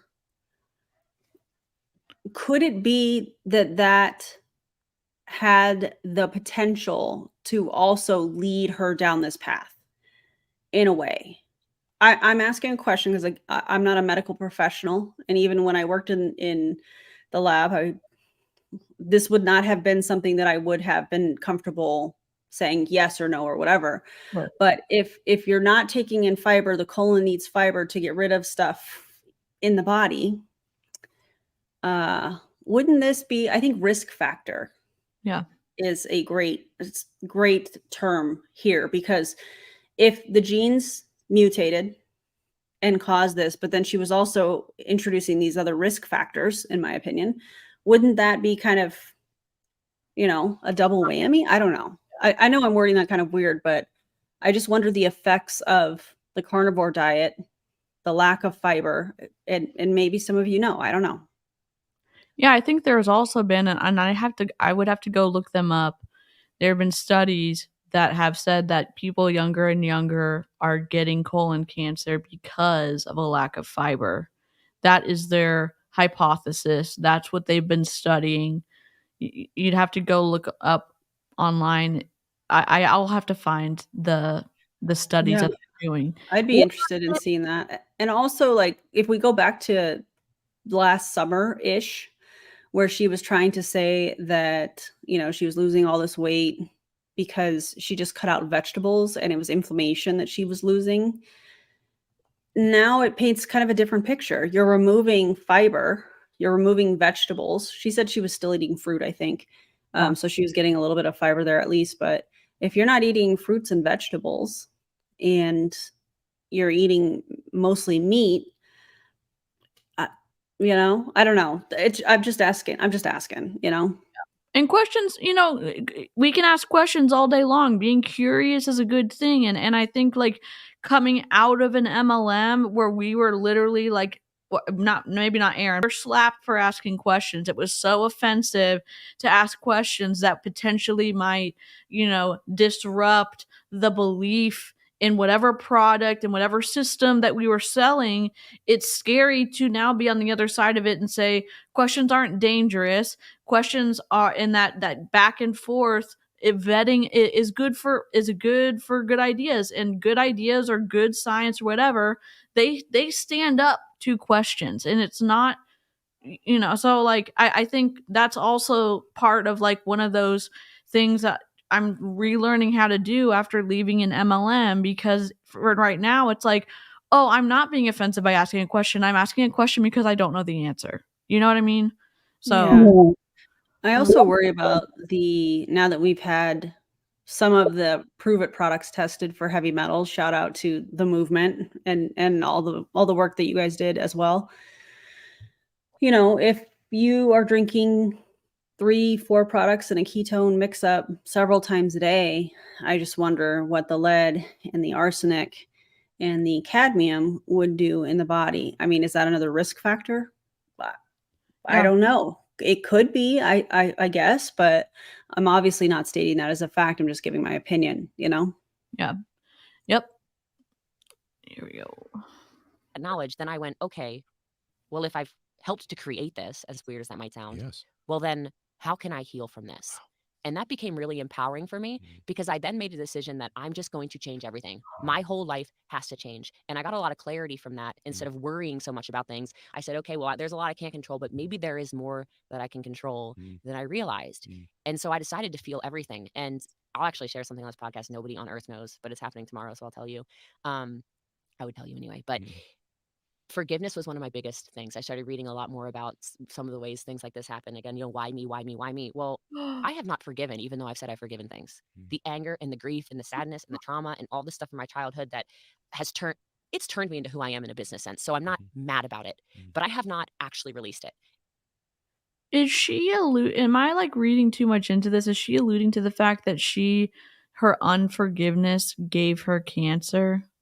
Is that what she's like? I think what she's saying here is while she is on this healing journey, forgiveness is a big part of it. I don't think she's alluding to the lack of forgiveness causing the cancer. I think she's saying that the trauma from her upbringing, she thinks caused the gene mutation. I don't know enough on that topic to speak on it.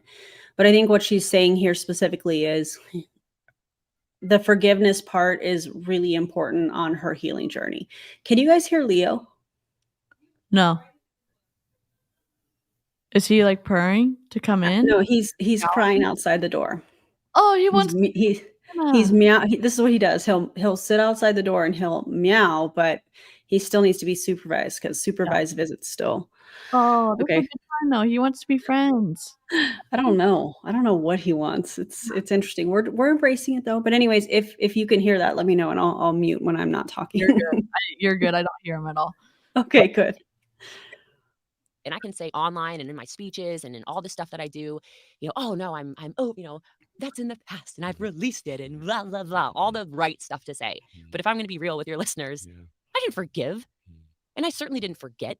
And if you brought up a topic that really bothered me, I was the first to be like, yeah, let me tell you about it. Let me tell you about it. And it's not useful. And so forgiveness has been one of the biggest things. And yeah, why me? Maybe because I grew up in a super toxic environment and maybe because I didn't have the greatest nutrition and maybe because, I put myself in situations of stress all the time because I liked it. I like achievement. But I also realized that, of course, it wasn't going to be a cancer where, and there's no good cancer, so don't misunderstand me, but it wasn't going to be a cancer where you just cut it out. Yeah. It was going to be a cancer where it's aggressive, just like me. And me healing from this is going to show a lot of people a lot of amazing things. It's going to give a lot of people a lot of hope. And it's going to probably give people their control back over their bodies and their minds and their lives. What are you doing tomorrow? You didn't finish that. Okay. So finish it. Kind of like how she reacted on the Dream podcast when Columbia was brought up. You know what? She just deleted it from the internet. Yeah. It's just, again, so Jessie Lee came back from Columbia, did a live stream that I always download her stuff because she deleted the balcony video, which she normally never deletes anything. So I know that there sometimes she does try to do a PR tour. Well, she's like, oh crap, I said that on the internet. We downloaded the live that she did. And then when Aaron and Julie Joe reacted to it, Jessie Lee was like, holy shit, she deletes the original live, then she does a new one. That gaslights the hell out of Aaron and Julie Joe and other people who reacted to it. And it made it seem like we were making stuff up on the internet when we were reacting to what Jessie Lee said. And then on the Dream podcast, when Jane Marie was talking to her and brings up the fact that she talked to Aaron, you can see Jessie Lee's face. Yes. And yeah, Jessie Lee's not aggressive, but watch it. She got so mad when Jane Marie said, your style seems to be kind of, I don't want to say aggro, but, and she was like, but are you a part of my coaching? Oh, you're not? Okay, then you don't know. Her entire brand has been built off of being kind of an aggressive, in your face, there's nothing wrong with that. That's her brand. So for her to on the Jane Marie, the Dream podcast, for her to be like, I'm not aggressive. And now here she is admitting that she's aggressive on Ed Mylett's podcast. So I don't know if it's a difference between being on a woman's podcast and being on a man's podcast. I find that really fascinating because I remember she at one point told me, well, we need to talk about why you feel like you need this, approval from men. And I'm like, what are you talking about? Approval from men? But then in my opinion, everything that we've seen from her is her chasing approval from men. So I don't know. I find that really interesting. Yeah. Erin finds it interesting. I find it as that she's projecting onto Erin some things that she's behaved out in real life.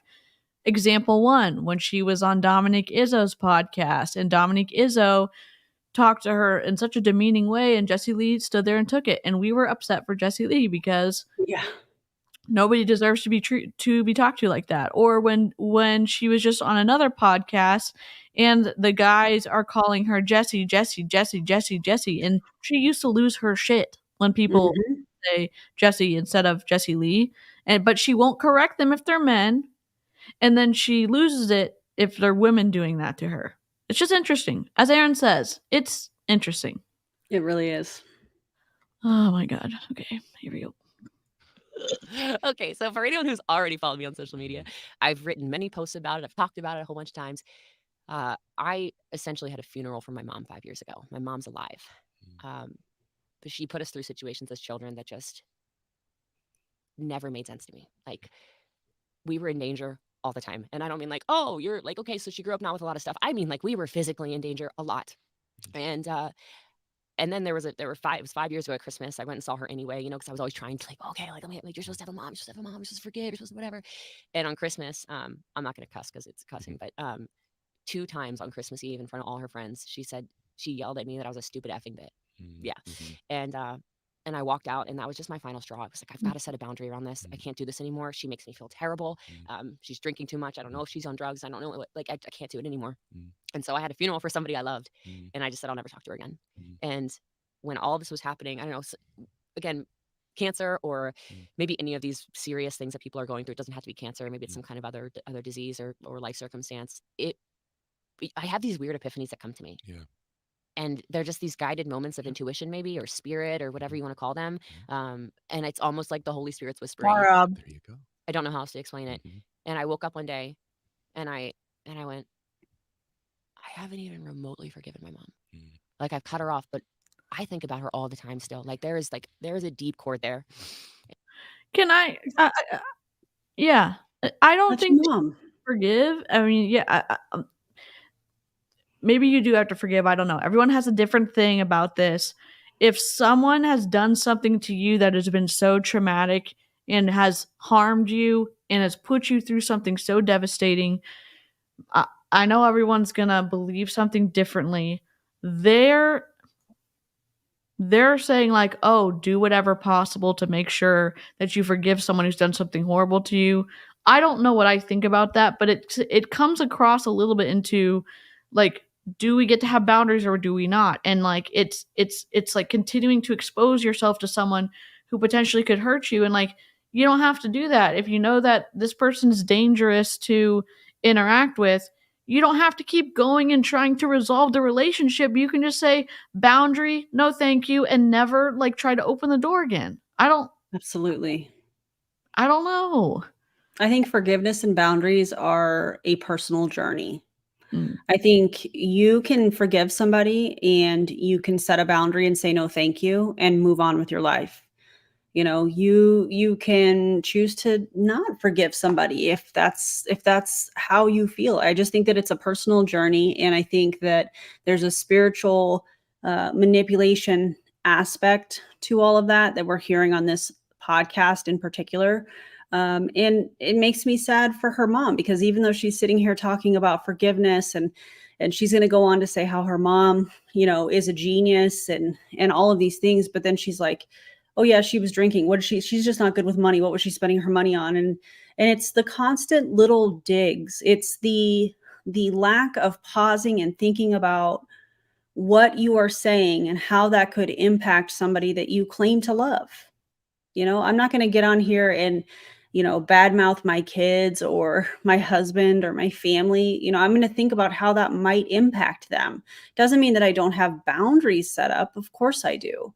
You know, and if somebody shows you that they're going to continue the behavior no matter the boundary, or you say, hey, I don't like this, you know, do your thing. But I think that forgiveness and setting boundaries is a very personal journey. I think there's going to be people that you see who they really are, or they continue a behavior and you're like, absolutely not. And you move on, you set a boundary and you move on, and that's okay too. You know, I think it's just different for everybody. Yeah. I think this was recorded before she reconciled with her mom, because she said when she did reconcile with her mom that she had sent her mom an email around the time she was the Colombia trip or something like that. There was an email that was sent, and then she did this In podcast. Spain. Yeah, in Spain. And then her mom, I guess, came to visit her and they reconciled. So, which is cool if you can do that. I just don't want it to be like Jessie Lee sometimes says things that she's like, oh, everyone should do this. And she makes it seem like the way that she lives her life is the rules for living life. And the people who follow her and who like her are so like plugged into, okay, I'm going to do this, when she may end up pushing someone to doing something that isn't safe. And you don't have to reconcile with everyone. Yeah, So, and if you think about it, it's blanket advice. You know, yeah. it's a one size fits all thing for people, and people are so different. You know, families are so different. How everybody's upbringing is so different. There might be similarities, but overall, there's too many variables to say this is how you should live. This is how you should set boundaries. This is how you should work on forgiveness. Everybody's situation is different. And that's okay. So, yeah. Yep. And so this happened in Barcelona about 6 weeks ago. I wrote her an email, and I just said, well, I haven't told anyone this. I said, hey, hey, Mom, I'm writing this because I need closure, and I don't know if you do too. And I went through it, and I came from such a place of compassion. And I just said, I can't imagine being in your shoes and trying to do what you did. You were pregnant with me at the exact age I am. And you were a successful woman. She was an assistant CEO at the National Academy of Sciences. She just was really bad with money. So we did not have anything. And it was just who knows where all the money went. So I guess you never really know it when you're a kid, but she was brilliant. And we just never had anything. And I said, I can't imagine what it would be like if me in this moment right now, as successful as I am, because I'm super successful, Mom. Like, I don't think you even know how successful I am, because I blocked her everywhere. So I don't know. I guess you could Google me, but you have no idea. If you told me, no, now it's time to have a family. It's time to settle down. It's time to get married again and have kids and do all these things and take the parts of me that are just mine, and say, you can't have that anymore. And so I just gave her compassion. I told her about, this is really deep. Someone's going to be mad in the family. I say this if they listen, but I have 14 first cousins. I have a lot of aunts and uncles. It's a big family. There's tons of grandkids, great grandkids, all this stuff. Not a single person, not a single family member reached out. Not one. I talked to my sure? You sure about that, Jessie Lee? It is so interesting that she says things with a straight face and people know a different story because they reach out to Erin. So, just interesting. She's going to contradict herself in the next couple minutes, where she says, oh, well, I talk to my brother every day. Okay, so somebody did reach out, your brother, or you reached out to your brother. Yep. Also her dad. Yeah. Oh yeah, her dad. Oh God. So you're just mad because, what did she say, 14 first? You're just mad because 14 first cousins didn't reach out.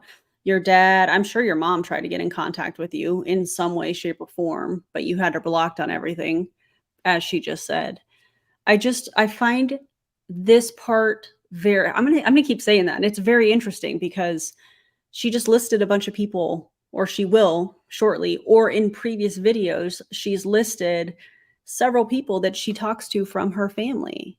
Yeah. I mean, now I think, according to her dad is blocked. So if she's going to work on forgiveness with her mom, I hope she works on forgiveness with her dad. And I do genuinely love this for her. I really hope that she is able to have a good relationship with her parents if that's what all parties involved want, you know?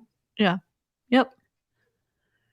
Brother about it. We talk every day. And aside from that, there's no one. And I even wrote in that email to her. I said, how could I expect you What about your to be mom? this compassionate, loving, kind, caring, super maternal, loving mother when no one in our family is like that? And so I told her, I thanked her for things. None of it was not an accusatory email. The whole thing was loving. It was my work ethics from you. My brains are from you. My ability to pick stuff up, boom, and learn it and just attack stuff is you. I know it's you. And I gave her her flowers. And I just said, Ew. I haven't forgiven you. And I needed to send this so that I can heal, because I need to heal and then move on. And I never expected an email back. The next day she wrote an email back, and I read it at 2 a.m. in Barcelona. Big mistake. Couldn't sleep.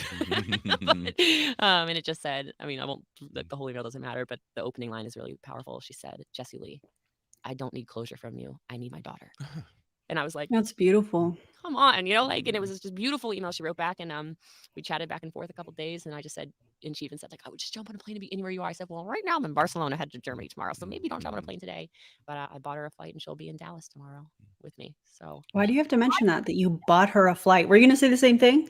Yes, I'm just raging, like, the ego. So it's like, yes, I have compassion. I'm happy she's reconciled. And then all of the things that she slips in there about how, like, there's like an undertone of ego every single time. And it's like, oh, I can't even let my mom have a win. I have to also insert that my mom's not having that big of a win because I had to pay for her to come see me. It's twisty. It's just weird sharing of details. Yeah. I think I've said that before. It always seemed to put her in the best top tier light, and everyone else is below. That's just what I pick up on. So apparently, I'm going to mute myself, and I'm going to go grab a drink real quick because I'm ready for a Diet Coke. My husband bought me one of those big Diet Cokes. I'm going to pour some. So I will be right back. Okay, cool. So proud of you. Yeah. So proud of you. Sorry. I think I'm just so proud of you. Ed's crying. Everybody, you don't have to have a stage 4 cancer diagnosis to learn from her perspective and her wisdom. That's why I wanted her here today. You can start making these decisions right now. Okay. And that's why it's important to put somebody in front of you who is going through this. Hi, Sky. You're just such a remarkable human. And what's amazing about you and adversity like this is when you're special, and you are special, and all of you that are listening are special. When you get through something like this, it reveals the extra special in you. If you all went back and look at Jessie Lee's posts from 4, 5, 6 years ago, you just see this bossley, just badass woman. And this is brought out. It was already coming out, but it's brought out these beautiful sides of your personality, of who you really are. And I'm so grateful that you did that. And I'm so grateful that people get to hear this today, because most people live like they're never going to die. If you're listening to this, you're under the illusion. Most people are like, in your conscious mind, you go, I'm going to die someday. But you actually don't live like it. You actually don't. You believe everybody else is going to die, not you. And what I wanted to happen today with Jessie Lee, because she's so articulate as well, is to actually make you really face this right now. I'm Mojo. Because she's facing it right now. And what would you do if you were facing it right now? Who would you call? Who would you make amends with? What could you be doing right now to get healthier, which we're going to talk about in a minute? Let me just to set the stage, just so you all know. This is a woman who's worth a fortune. She's made 7 figures for a very long time in multiple different businesses, in network marketing and brick and mortar businesses. She has 1.6 million clients worldwide, by the way, in one of her businesses, 41 different countries. She's one of the top female speakers in the world.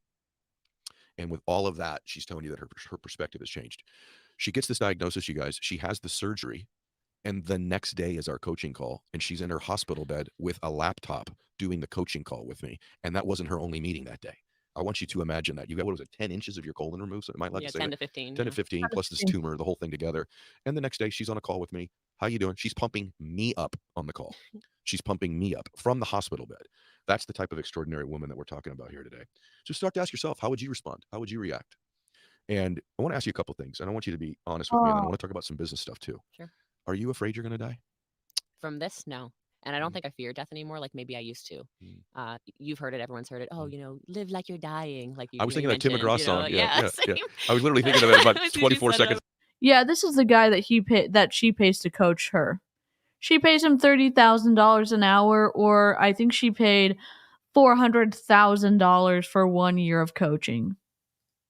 So yeah, she pays him a lot of money.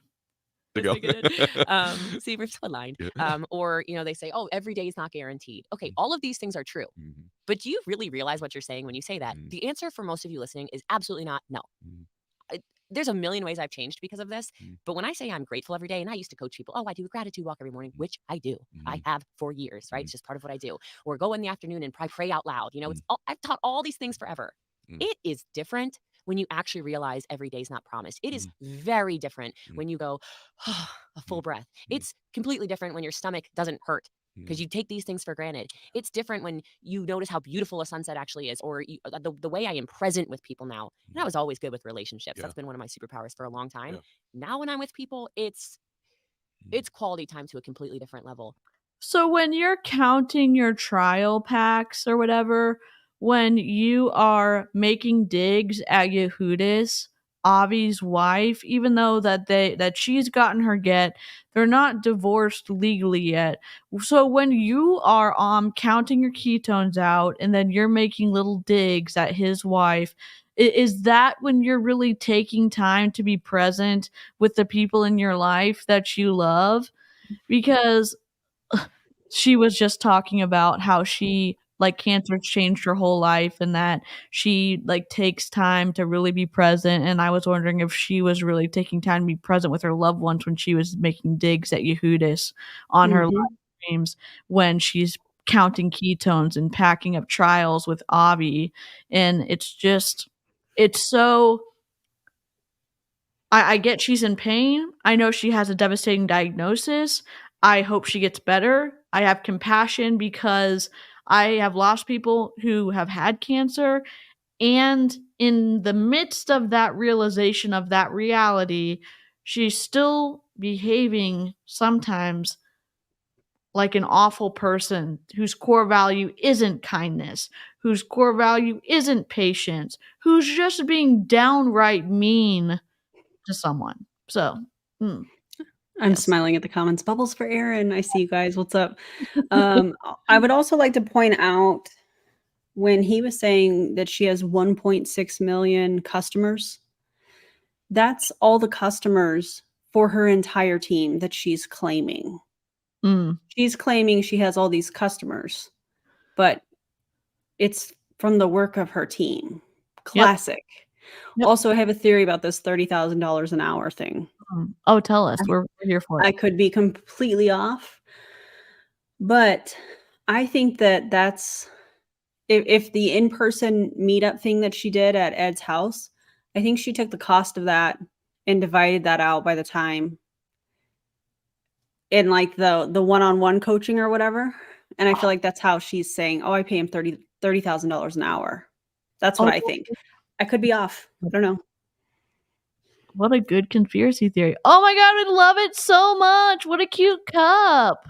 I don't remember where I got it. Well, I mean, it was somebody on TikTok was making them and I ordered one, but oh, cool. I don't remember. Otherwise I would shout them out.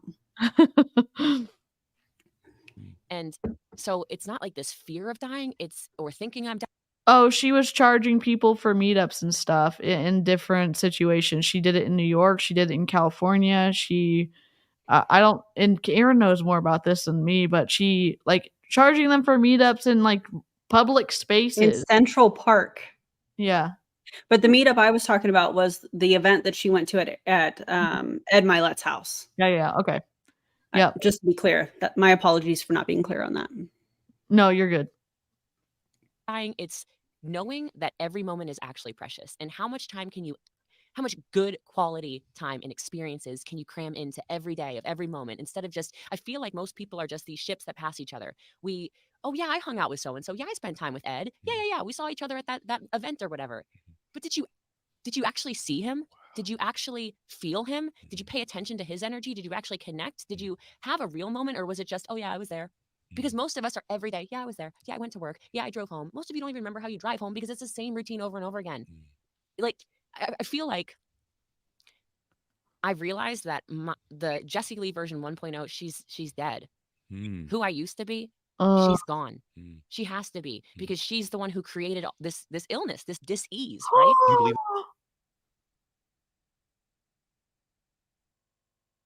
What?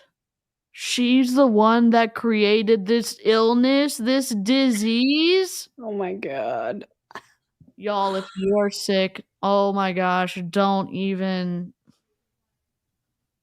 You know how many people are going to think about this, and people who like Jessie Lee are going to patch information together and make the math without like being able to step back and say like, oh my God, I did not make myself sick. I get it sometimes, like, if you smoke, that sometimes you get lung cancer. I get that because there's warnings, there's studies, there's a correlation between the impact of that on parts of your body. I understand that. She's saying that the person, her persona, Jessie Lee 1.0, whatever, made herself sick. And this is a perfect example of being careful what you are saying because it could impact other people negatively. This is creating this picture that people made themselves sick, that they themselves did it. You know, people with cancer, oh, you did it to yourself. No, that's so disgusting. That's so dangerous. That's, ugh. I don't like it. It's so distasteful that she says that. And I also feel bad that she believes that about herself, that she made herself sick. Because how can you continue to... You're good. Oh. Just I feel like we all needed a laugh in that moment. Just like they can sweat their pee away. They can good thought. Good. How do you word that? That's so weird to right. Good thought. Their cancer cells away. Yes. Yep. I'm all for being positive. I'm all for being positive. I am probably one of the most optimistic people that anybody will meet. But also, I think that you can be optimistic, but in real life situations, in these types of situations, I also think that you have to be real. You have to look at the studies. You can say, okay, this is what we're dealing with, you know, but I'm going to be optimistic, but I'm also going to be real and not be in denial and not allow. I think that she's going through the stages of grief. Sure. You know, How could you not? Yep. And I think what I mean? What an interesting thing is, Erin, as like a optimistic, more positive person, I'm on the other end of the spectrum of, I feel things. I'm not saying Erin doesn't feel things deeply. I'm more of the like, what could possibly go wrong? Let me count the ways of like, I'm very neurotic in that, like, I'm a great babysitter. Oh, is that like, how do we avoid danger? How do we keep kids safe? Like, you know, like that's how I look at it. But as someone who got stuck in multi-level marketing, and then you're told, oh, your negative thoughts are doing bad things to you and they're doing bad things to your success, it does something to your mind that somehow you're harming yourself with like thinking maybe not positive thoughts about stuff. I think there is power in creating new neural pathways of belief of like saying positive things about yourself. But I think there's also power in realizing that being with your emotions and feeling your feelings and realizing that thoughts are just thoughts and that you're not doing something so negative and so terrible about experiencing like more of the negative side of stuff. Mm-hmm. That is freeing after being out of multi-level marketing and being in therapy. You know what I'm saying? I don't know if I'm wording that correctly, but like... No, I totally get what you mean. And also, she's somebody that has said, hey, you know, you don't need all the preventative screenings, just listen to your body. Well, if you're telling people that they themselves are responsible for their cancer diagnosis, how are they supposed to trust themselves? You know what I mean? Like, it's the talking in circles thing. If you are responsible for your cancer, which nobody is, by the way, then how can you possibly trust yourself enough to listen to your body? You know, it doesn't make any sense. Yeah. Yeah. And we remember what she did in 2020.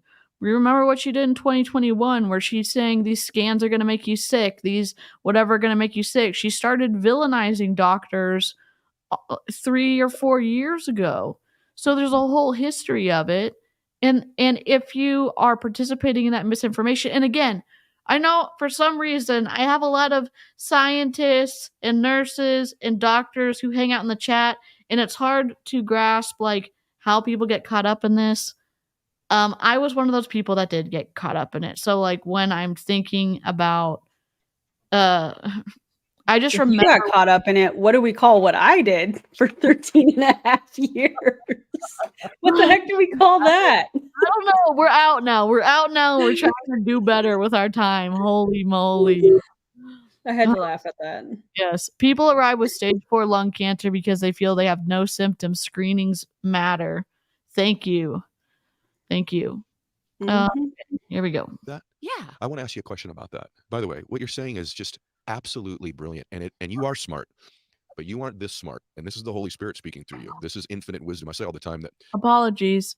Religious manipulation. I'm so sorry. What the hell? when we pray or we talk to whoever you believe in, you're talking to God or your maker, and when you get this infinite wisdom, this discernment, this intuition, these words that aren't yours, that's God speaking back to you. And that's what's happening with you. Oh, so if you're not a Christian, then you're not going to be able to find something to make you better? Like, what are you talking about? What are you Also, talking how does he know that? I know. Like, what is going on? I mean, is this in your opinion, Ed? Because that would make more sense to me. Yeah, in your opinion. And Stop looking at his hair. I'm just please. curious. Would you change something in your previous life? Meaning, was going for it like you and I have gone for it in our life all it's cracked out to be? Because let's just be real. Part of the success you've built is affording you the way you're being treated right now. Which Part of the success that you've built is affording the way that you are being treated right now. As she is saying this, multiple of her lives, you better not be poor if you find yourself sick. She said that. Join my accelerator because you guys are keeping me alive. Yep. Ew. Yeah, you, David. Seriously. I'm laughing because I'm uncomfortable. Yes. Yeah. Okay. I want to do that. So I want to ask you first is, now that you're 34, you got this diagnosis. So, and by the way, she was literally told, you won't be here for Christmas. She was literally told that. Which, by the way, nice doctoring, by the way. Nice. How would you know? If someone is driving their car towards the edge of a cliff, would you not strongly say stop as loud as you can and make as much of a chaotic like moment so you could grab their attention so they would stop going towards a certain death or a certain outcome? Would you not say something so matter of fact and say, this is bad and we need to take this seriously? As someone who's scared of doctors, that's me. I can also see that you need to grab the attention of someone who's at stage 4, especially with how devastating a diagnosis colon cancer is. I can see that. And now, Ed Mylett, super millionaire, whatever, saying like, good doctoring. Shut up. Mm-hmm. Oh, rage. So I love like hear like her zen. I'm like, maybe I need to be more zen. Like I don't know. I just love it. It's just appreciate it.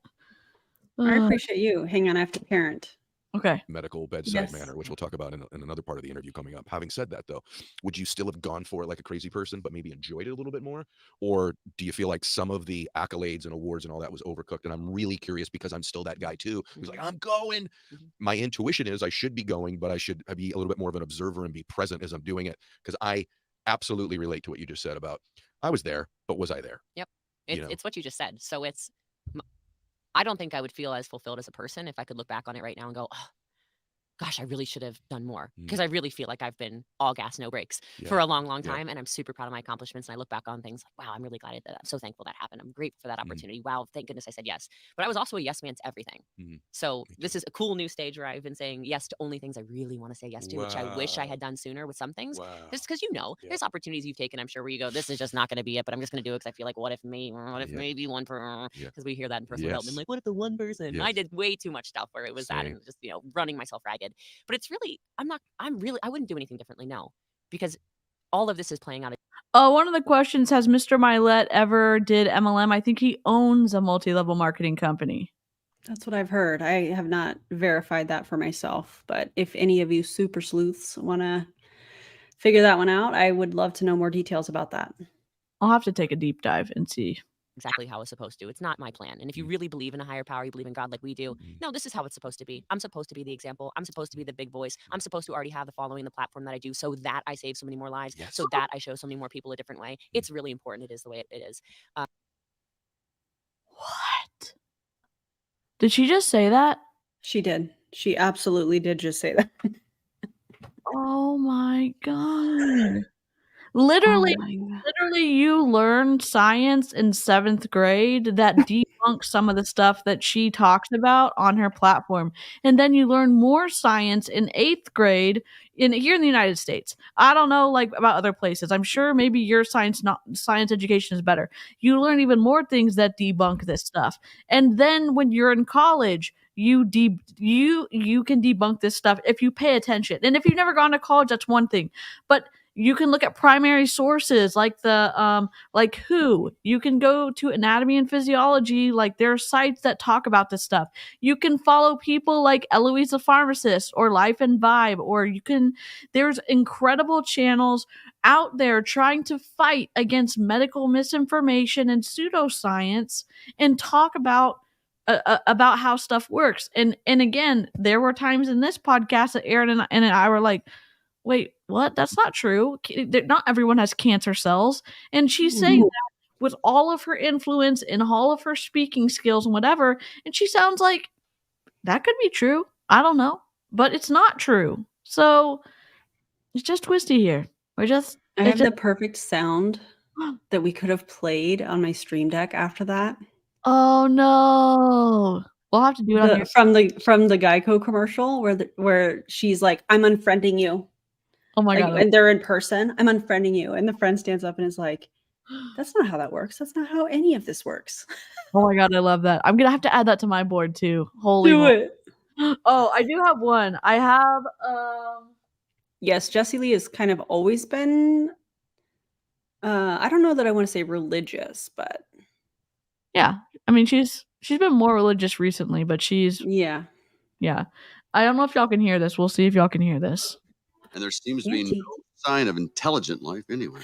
That's from Buzz Lightyear. There seems to be no sign of intelligent life anywhere. It's a little bit low. That. Ed has been the agency chairman at World Financial Group since 1992. Detective coming in strong. Oh my god.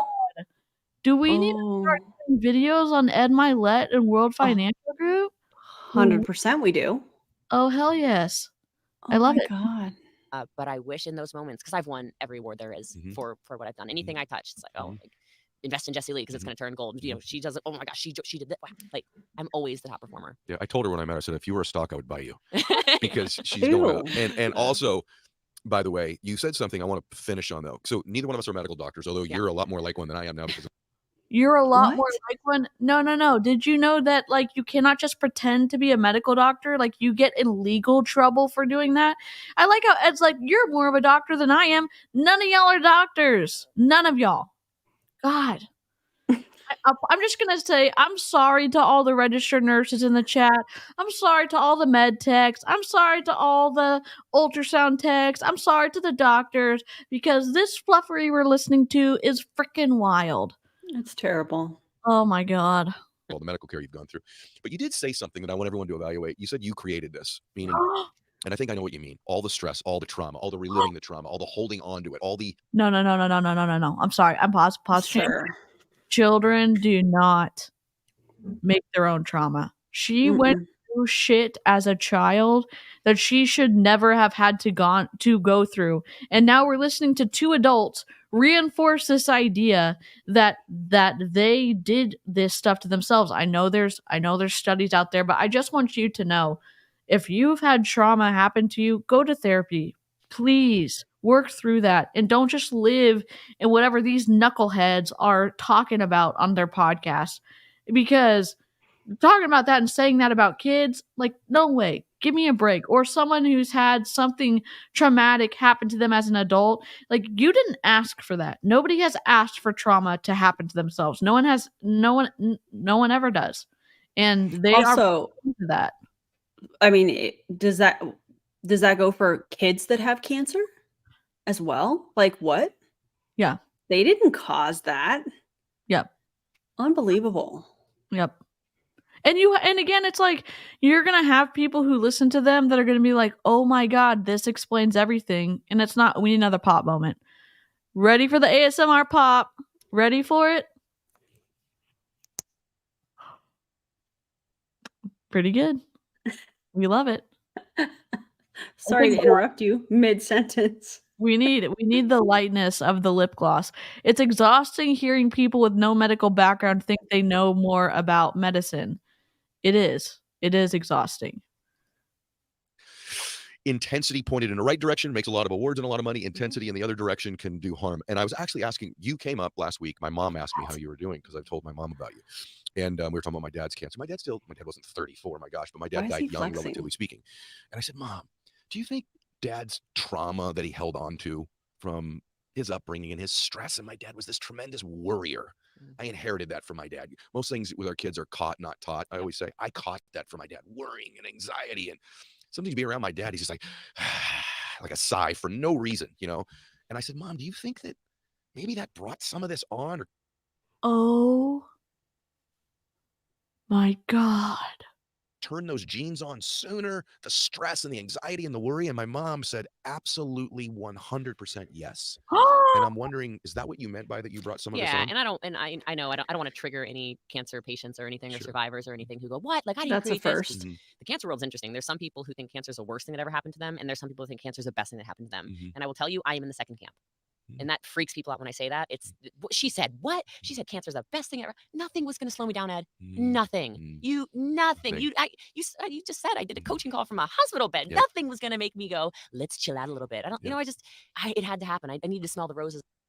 So Oh my God. one thing, my sister-in-law, I'm not gonna say like I know anything because I don't. She has a PhD in genetics. Like she is a professor. She does know some things about gene expression and how trauma impacts gene expression and the power and on some things that can turn genes back off. Like there's lots of science going on right now about all that stuff. So I don't know. It's tough because I don't know enough to be able to be like, no. And I'm sure, I hope that registered nurses react to this. I hope that everyone reacts to this because I'm only reacting to it from a perspective of I was a target of health and wellness MLMs and pseudoscience and misinformation. I know the damage that it can do keeping someone in a group and not being able to get access to medical care because you're in the line of thinking that they push you into in those MLMs and those high control groups. So that's why I'm speaking out, and I'm not like equipped with enough, sciencey stuff other than like I paid attention in school in 7th and 8th grade, and some of this stuff is fluffery and wrong. So epigenetics is a thing, but it's not this thing. Thank you. Thank you. Better said. That is beautifully said. Oh my God. A little. But yeah, what I mean when I say I created this is I was always running ragged. I was, sleep was not the priority. The goals were the priority. The changing other people's lives was the priority. The helping others and always extending an extra hand and not taking care of myself. Your own pleasure and enjoyment wasn't the priority. No, either. never. Right. I think even in this season of cancer and everything, I am enjoying way more. The balcony says and I don't mean otherwise. because I'm saying no to things. It's part of it is that presence thing. You have to listen carefully because the sass just came out. The balcony says otherwise. Holy I'm sorry. Oh, I have to laugh at it at points in this, not laughing at her or what she's saying, just because it's like the steam leaving. You know what I mean? It's like the pressure building up, and then we get to release it with like some lighthearted because it's such a tough topic. Cancer has devastated so many people, and even Deanne is saying like her niece died of cancer when she was 8, and she I'm so sorry. Bring it on herself, and like we just have to lift it because like how do we talk through this? And what twistier is we're dealing with high control information with what Jessie Lee's done, she's also spreading misinformation about science. And like, how do we process and listen and combat it? Because sometimes it's so unappealing, you pop out. Like, you can't even engage with it. But if we don't know that it's going on, then how do we also be able to talk about it and raise awareness about it in our own like personal groups of people we hang out with in real life? And so I think we're trying to do our best to like lighten work through the layers. I feel like there's layers of this. There's exactly so many layers. Oh my God. Yeah. I'm still competitive. I really still don't know anybody who can outsell me right now, even like I'm She's still a speaking monster. all over the place, Yeah. crushing it. Yeah. It's yes to stuff I want, no to things I don't want. And so it goes back to all these high pressure things that I would put myself in, and just, the toxic situations. And again, the no forgiveness. My mom was not the only person I didn't forgive. There's plenty of people that I did not forgive. Aaron B's? Is that someone you didn't forgive? I mean, what are you forgiving me for? Yeah, exactly. What do you need to forgive me for? Speaking out against unethical businesses? Yep. Pointing out your manipulation tactics? Yep. Not sure what you need to forgive me for, but okay. Yeah. I've had that gosh, it's almost like I feel like I'm in an it's like one of the steps of AA, like you forgive people. I'm really having to work on me as a person. And so the changes. Are you working on yourself as a person when you're making digs at Yehudis, like on live streams, and then you are specifically like when you did your vlog and you didn't redact the part where you were looking for divorce lawyers in California? Was that when you were working on yourself? Because I've got a lot of questions, and I know someone could pop in. This could be your first experience with me or Aaron B's, and it's like, oh, we're being so mean to Jessie Lee Ward. It's like, no, it's so complex. The game that she plays is so twisted, and it's also like sometimes so unintelligent, and it's so obvious in some parts that it's like, I just don't believe you. I don't believe you for 1 second. And maybe she is working on herself a little bit, but she's also playing an awful game and using children as pawns and poking at her boyfriend's wife so many times. It's like, how do we believe you when you're doing all this fluffery over here on this, that you don't think people are paying attention to? I feel like this is the PR version of Jessie Lee that showed up for this podcast interview, because everything that she's showing on her social media page that any of us have seen is not this. Yeah. Yep. Oh, I'm working on forgiveness. I'm a kind individual. Meanwhile, she's threatened to burn my house down. We could all list things that she has done and said that shows that she's not a kind individual, So it's interesting to me watching her say some of this stuff with the little jabs in there. And the jabs could be misinformation or, saying that people brought cancer on themselves, those things that she kind of slips in there. But I feel like this is the PR version. Don't look too closely. Don't look too closely at my social media, because you're going to find the clues. It's like Blue's Clues. Oh, it is. We need to put that on our stream deck. I do have the mail time for when I unbox stuff on my channel. It's incredible. I'll send you the MP3 of mail. Okay, send me whatever you want. That would be great. But also, I think we need to do the clue one. Yes. Steve, bring back Steve. I know, we miss him. Have you seen his TikToks? Yes. Did I tear up? Checking in. I'm like, I can't watch it. I can't. I teared up. I mean, I'm a week. Can't watch it. So like, I was like, I was wrecked for the rest of the day, and like my soul was all filled at the same time. So, but it was like warm and fuzzy at the same time. I was like, oh, yeah, she did threaten to burn my house down. Yeah. She also threatened to, oh my God, do we have a floof break? Come here, Mama. Come here, little girl. Wait. I'm trying. Little mom. Oh my goodness, it's a floof break. We needed her. We needed it. Oh! A sighting we have not seen in several streams. Luna has put her paw on Aaron's face. Oh. Take a screenshot and tag us on socials. Oh my God. Toe beans! I love it so much. Oh my God. Ma'am. Can you hear the purring? Yes. Oh, she's a sweetie girl. She really is. Here's the toe bean shot. Oh, she did it again. Oh, we haven't seen a paw in the face in such a long time. Toby. It has been. We needed a floof break. Seriously. Her name's Luna. Yeah, this is Luna. She's our third cat, our third and final cat. Although, has anybody heard of Katie? Got another cat? Katie, if you're watching this by chance, we need an update. Thank you. Oh my gosh. The floof break we always needed. Oh, if you're a member of my channel, you can drop a floof alert in the chat. I'm scratching her neck and she's kicking her leg. Oh my god. This is incredible. Luna, you love it. Oh my god. So good. Such a good girl. Okay. We can carry on if you would like. We love it. In Jessie Lee as an actual human being have been profound since February. They're not little changes. I've always been a kind person. I'm even more patient and kind now, which is a different kind of kindness, right? It's just, it just changes everything. Okay. So by the way, I just want to say something. I'm not a doctor either. I've always been a kind person, and now I'm an even more patient and kind person. Aaron, I don't know Jessie Lee in real life, but I didn't really get that idea that she was warm and fuzzy and kind from the lives that I've seen her on. I mean, on stage she is. Oh, on stage she is. I forgot. Okay.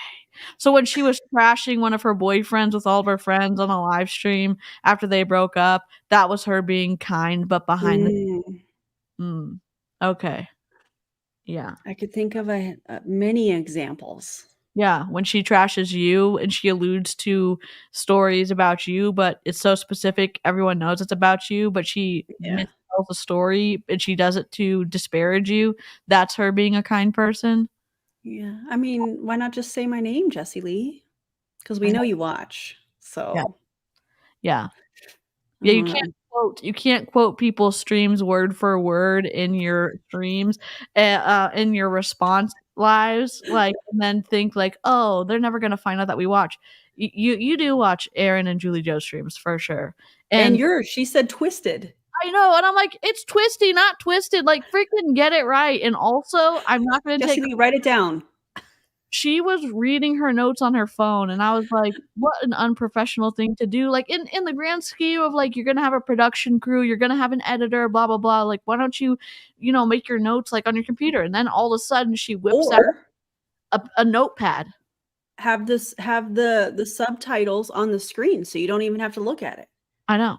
She doesn't, she not the subtitles, you know what I mean, though. Yeah.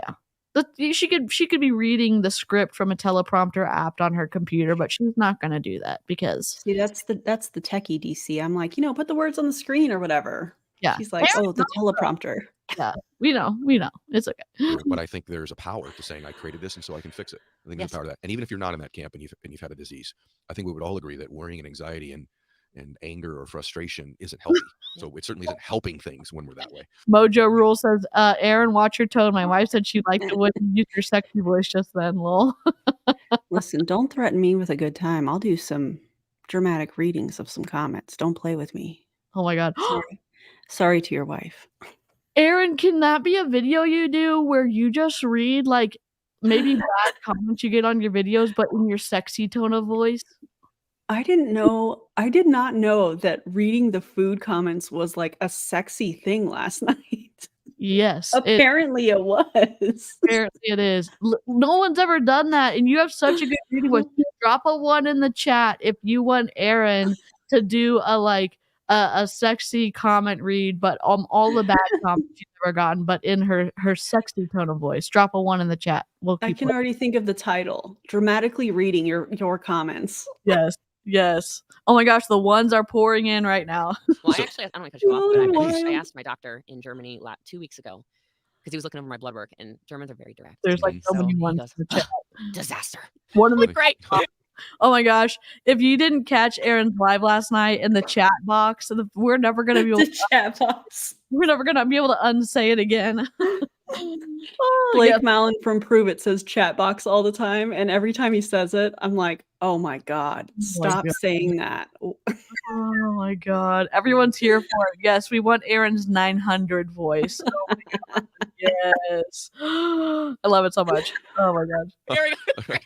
and he didn't mean it in a bad way. He Yeah. just said, "Yeah, like, don't worry, we can fix all of this." But Mm. ugh, it was a disaster. I said, "Okay," and I said, "Well, I have a question then.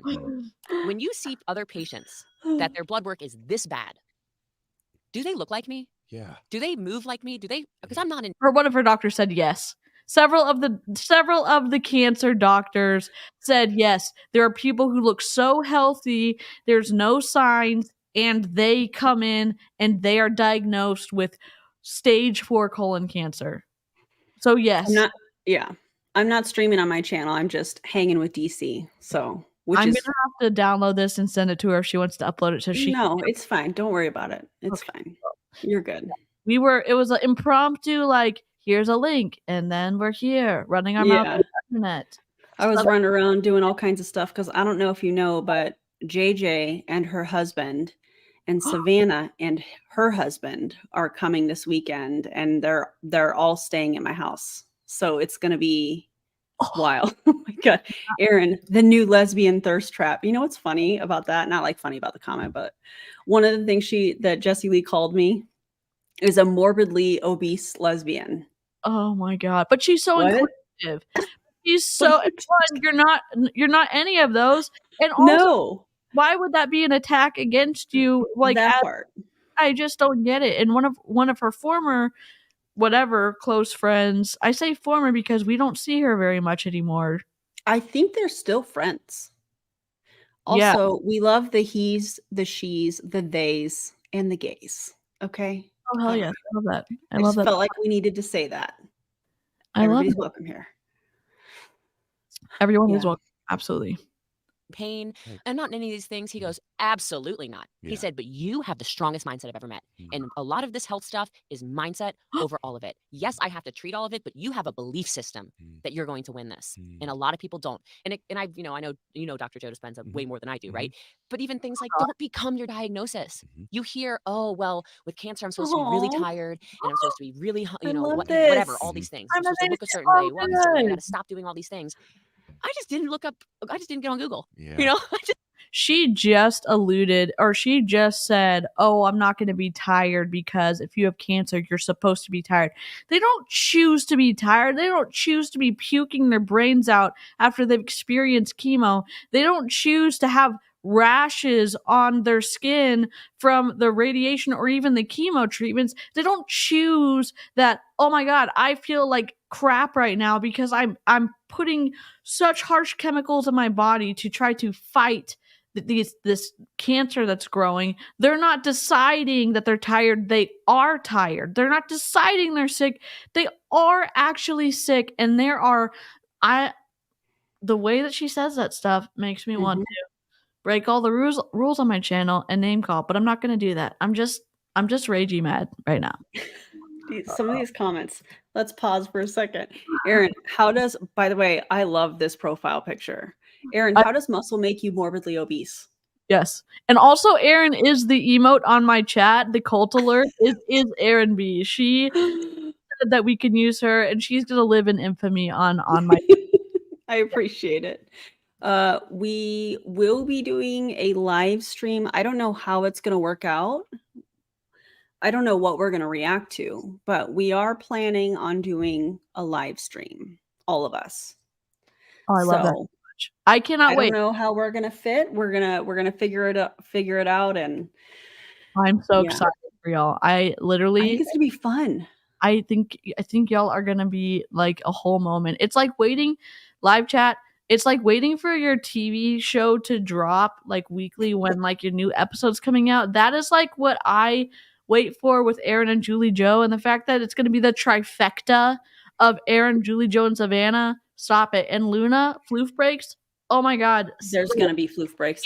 And it's really weird too, because, with JJ's new work schedule, which is like, I'm so proud of her. She's doing incredible. And I'm so, so happy for her. We just we need to rework how we were doing things. And we'll talk about it this weekend, but like, she's still adjusting to her. Thanks, Patricia. She's still adjusting to, you know, her new routine. And that takes time, especially when you're going from like night shift to day shift the rest of the week. That's hard. You know, I worked mids and stuff when I was in the military, and it's really, really difficult. So shout out to anybody that works like, you know, night shift. Y'all are amazing. Seriously. And like the incredible thing is Julie Joe was slaying the YouTube game while she was going to school full time. Then like, so she's And doing clinicals. And doing clinicals. So she's not only producing edited videos and live streaming and clinicals and schooling and studying for her test, and her channel's taking off. So like you know, I know some of y'all know like the behind the scenes stuff, but it's like it's so cool to see like the end of, not the end of the journey, but the start of her like new career. Because if y'all don't know, she has a master's in theology, and then said, my life needs to take a turn. And so then she's an ultrasound. I don't know all the right words. Ultrasound tech, I think. Ultrasound tech. The proper.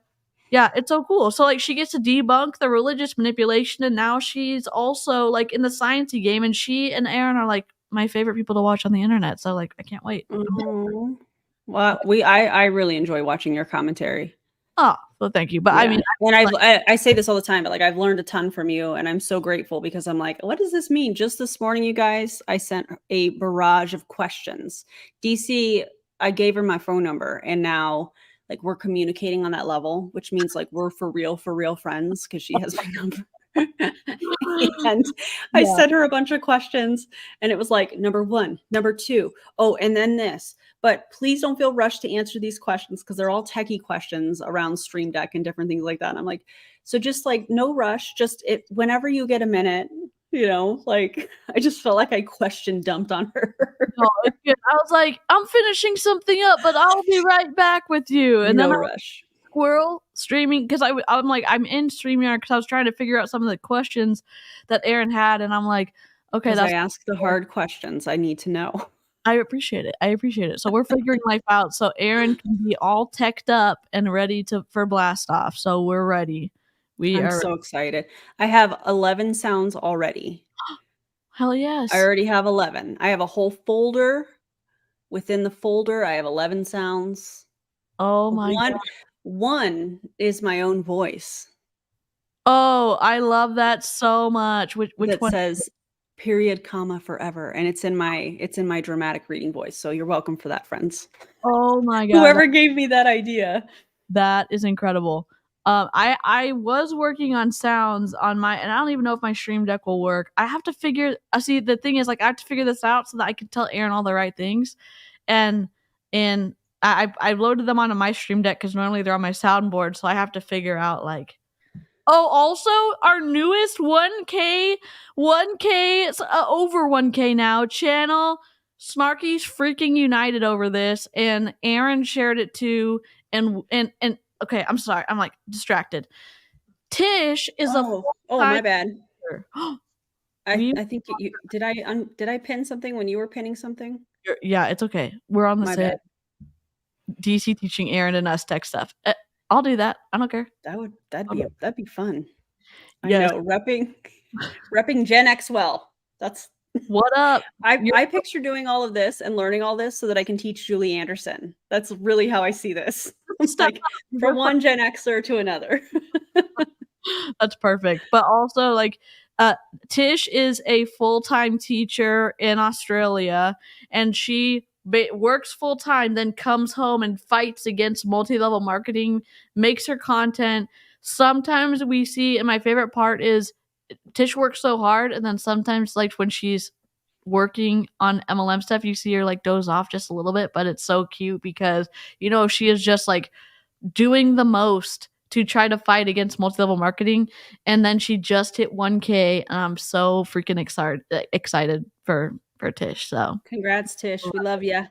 We do love Tish. This didn't become a diagnosis. I said, oh wait, I remember walking out of my colonoscopy, and I said, hey, you know, doc, by the way, what stage do you think this is? He goes, I mean, it's at least 3 because I can see it's in your lymph nodes too. Like everything's swollen down there. I said, oh, okay, stage 3. Okay, no problem. And I just kind of walked out like, I don't even really know what that means, but I'm not going to let this ruin my good mood. I'm going to move forward. I'm not going to jump to conclusions. I'm not going to get on WebMD and find out what it, and it's not to say, like, sometimes I'll be like, well, What's coming my way? what's going on, Right. whatever. And I told you earlier, I asked my doctor, hey, why are my lymph nodes a little swollen in my neck and my stomach feels like maybe, and he said, oh, I'm so excited. Your immune system's kicking on. This is your immune system working again. I'm like, oh, that's what this is.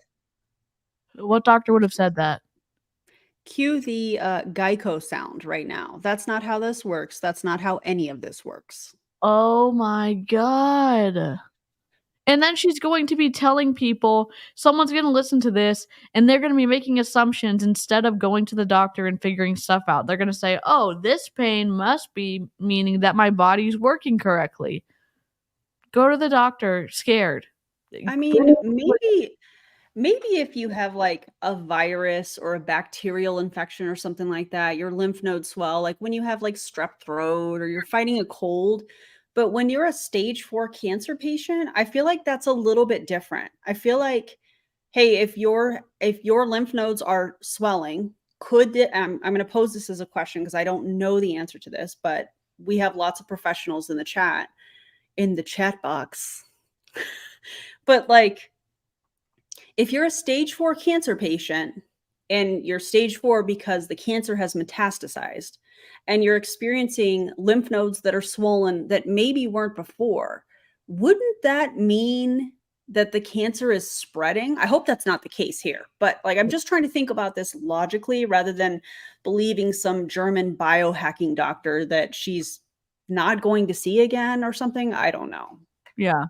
It's very twisty, and it's like you can't just like correlation is not causation, and you cannot like make jumps and say that one thing is actually like a body process doing something if you don't actually know. And because she has already villainized doctors before, apparently she is the medical standard for whatever's happening in her body. And I again, I'm gonna keep repeating this. I hope that she gets better. And also she is saying stuff that doesn't make sense. It doesn't make sense. There's a pharmacist in the chat, a licensed practicing pharmacist in the chat saying that's not how this works. There's a nurse in the chat saying that's not how this works. There are sometimes doctors who show up that said, what the hell is she talking about? So, oh my God. Okay, because Google said for sure. I love this new guy, by the way, that you're working with. And by the way, everyone, I want to just interject, and then we're going to talk about diagnosis. We're going to talk some business too. But I want to say one thing to you. The attitude that you've brought to this, I really believe is the differentiator. And she is, by the way, we've decided kind of through coaching that she is documenting her journey here. So if you don't follow her on social media, there's going to be an actual documentary, the whole entire thing, the journey.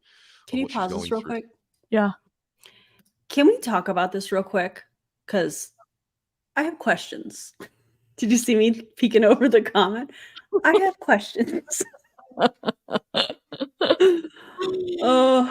Did she do this interview before she got her stable scans back? I believe so, but I'm not really sure. What medical people in the chat that are watching this, can you please explain what, in your opinion, that means? Because when I looked this up, when I looked up a stable scan, it could go either way. So it just means like there's a pause or something along those lines. I might be wording it really different, but it doesn't mean that it's growing. It doesn't mean that it's shrinking. Right. So I'm just curious what you guys think about that. There's a few nurses in the chat. Lymphatic spread is how cancer kills you. So that's not a cancer does not care what your attitude is. I think she did this a few weeks ago. It was before her mom came out, I think. And I think that was for the recording. In my opinion, the cancer has not grown or spread. Christina is an RN. It went to 20-something lymph nodes, not a good sign, and indicates the disease will travel to other organ symptoms. I think it will hit other organs soon. That's from Life and Vibe, who is another registered nurse. Stable. Eloise is a pharmacist, just staying the same. Okay. have questions because from the research that I did on this, I don't think you could say it's growing or not growing. And the way that she was delivering this was that it was showing signs that it was reversing or something like. She may have worded it a little bit different, but Yeah. I mean, I hope that's the case. I really do. I hope that that's the case, but it didn't make sense to me. Yeah, and a lot of times, like, when it seems like when a doctor is explaining to something, and if you truly are going to vlog it, if you truly are going to show all the tests and all the scans in chronological order, that the story would make sense, and the story doesn't make sense. And that's where we're saying, like, this doesn't make sense. Your scans, like, she said that she was going to drop all the things that were going to make it so clear that everyone was going to understand. We've only gotten one picture of her initial thing where her lymph nodes were swollen, and we were the ones that had to zoom in because her editor did such a bad job on her video. Well, and even then, the screenshots that she shared were not backing up what she was saying. Yep. No, I mean, not at all. It was, okay, it felt like random screenshots of the person or the organization or whatever she was mentioning. Like, oh, here's that screenshot. Here's that. And it's like, but nobody can read that. Nobody can see what it is. We're just supposed to take your word for it. That was very odd to me in her first video. Yeah. And even like it got even worse in the second video. And the way, if I was doing this, it would be different. She should have hired somebody who, and again, she went to school for marketing. I don't understand. Obviously, we're talking about it on the internet, but we're talking about her because of her, maybe her negative impact on people, the negative financial devastation that she's left on people's lives because they tried to make the ketone dream work or the Modere dream work or the whatever it is. They signed up under her and it wasn't what she said it was going to be. But she hasn't, in this situation, she hasn't done a good job of clearly telling a story. And she doesn't tell a story ever chronologically well. I just am confused. She gave some dates in the last vlog she did, but it wasn't meaningful, in my opinion. This is interesting. I didn't know that. She wouldn't have copies of the hospital scans. You need certain computers to read them. Wow. I didn't know that. Interesting. That's interesting to know. That's very interesting to know. And I'm just so proud of the way that you brought your mindset to this because, so many people that are listening to this right now have a challenge that they're worried about. And if anything happens to everybody, this should be one big perspective builder for you. Because whatever you're going through right now, more than likely, it's not quite as significant as what Jessie Lee's going through right now. Maybe it just gives you perspective that, hey, this disagreement with my spouse or this bill or I lost my job. Hey, this is a woman who was told you're not going to make it. Oh, so now everybody, again, this is the same thing that Aaron talked. I think Aaron called this, that it is a mind thing that she is going to be using now, that, oh, I'm doing all the work that I tell you to do while I am battling stage 4 cancer, so there's no excuses for you to not do what I tell you to do on the Empire or as a new recruit or whatever it is. And he is reinforcing that. Mm-hmm. Oh, I'm so ragey. What's happening? To Christmas. Rage away. Too. Talk a little bit about the different bedside manners of the doctors. You don't need to name them, but I'm aware of them. And then what you've chosen to do for treatment. Part of what you've chosen to do for your treatment, obviously you can afford, but I'd be curious as to your advice. And we're not, by the way, can you pause this? What she's going to do is tell you. So at the beginning of this, I don't know if where you guys are at in the video or shout out to the replay crew, but at the beginning of this, he made it a point to mention I don't remember the word he used, but basically like terrible bedside manner or something. Yep. And what you're going to see now is they're going to talk about it and then he's going to flip flop. So at the beginning, he was like, we're going to talk about this, the, terrible bedside manner. And then he goes on to say, these people that do this job essentially have to deliver this really hard news. And so it's like, he's kind of flip flopping. And I find that interesting. Ed, you weren't there, number one, and we could only take what Jessie Lee has told us, which was bad, like bedside manner or whatever, you know, in those situations, I think it would be very important for a doctor to be direct and not beat around the bush in those circumstances, because I feel like when you beat around the bush, it's not being fair to the patient. It doesn't mean you have to be a total jerk. I'm not saying that this doctor was. I'd love to have a conversation with this doctor, actually, not over her information, but just ask questions about, well, how do you deliver this? And what have you learned as far as how to deliver this? You know, just ask some questions like that, because I don't think there's any way that you can deliver heavy news like this in a way where somebody's going to be like, oh, wow, that was great bedside manner. Yeah. This is hard news. This is devastating.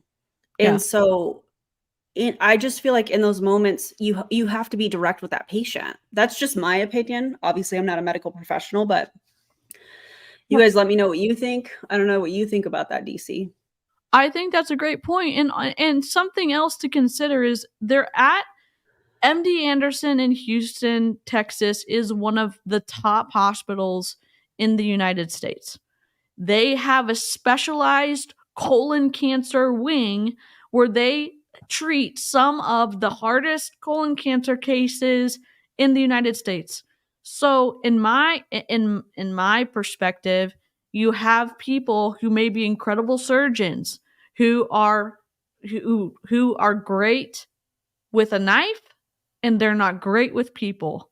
And that is just something that you're going to experience maybe in a specialized place. And yeah, do doctors realize that bedside manner matters?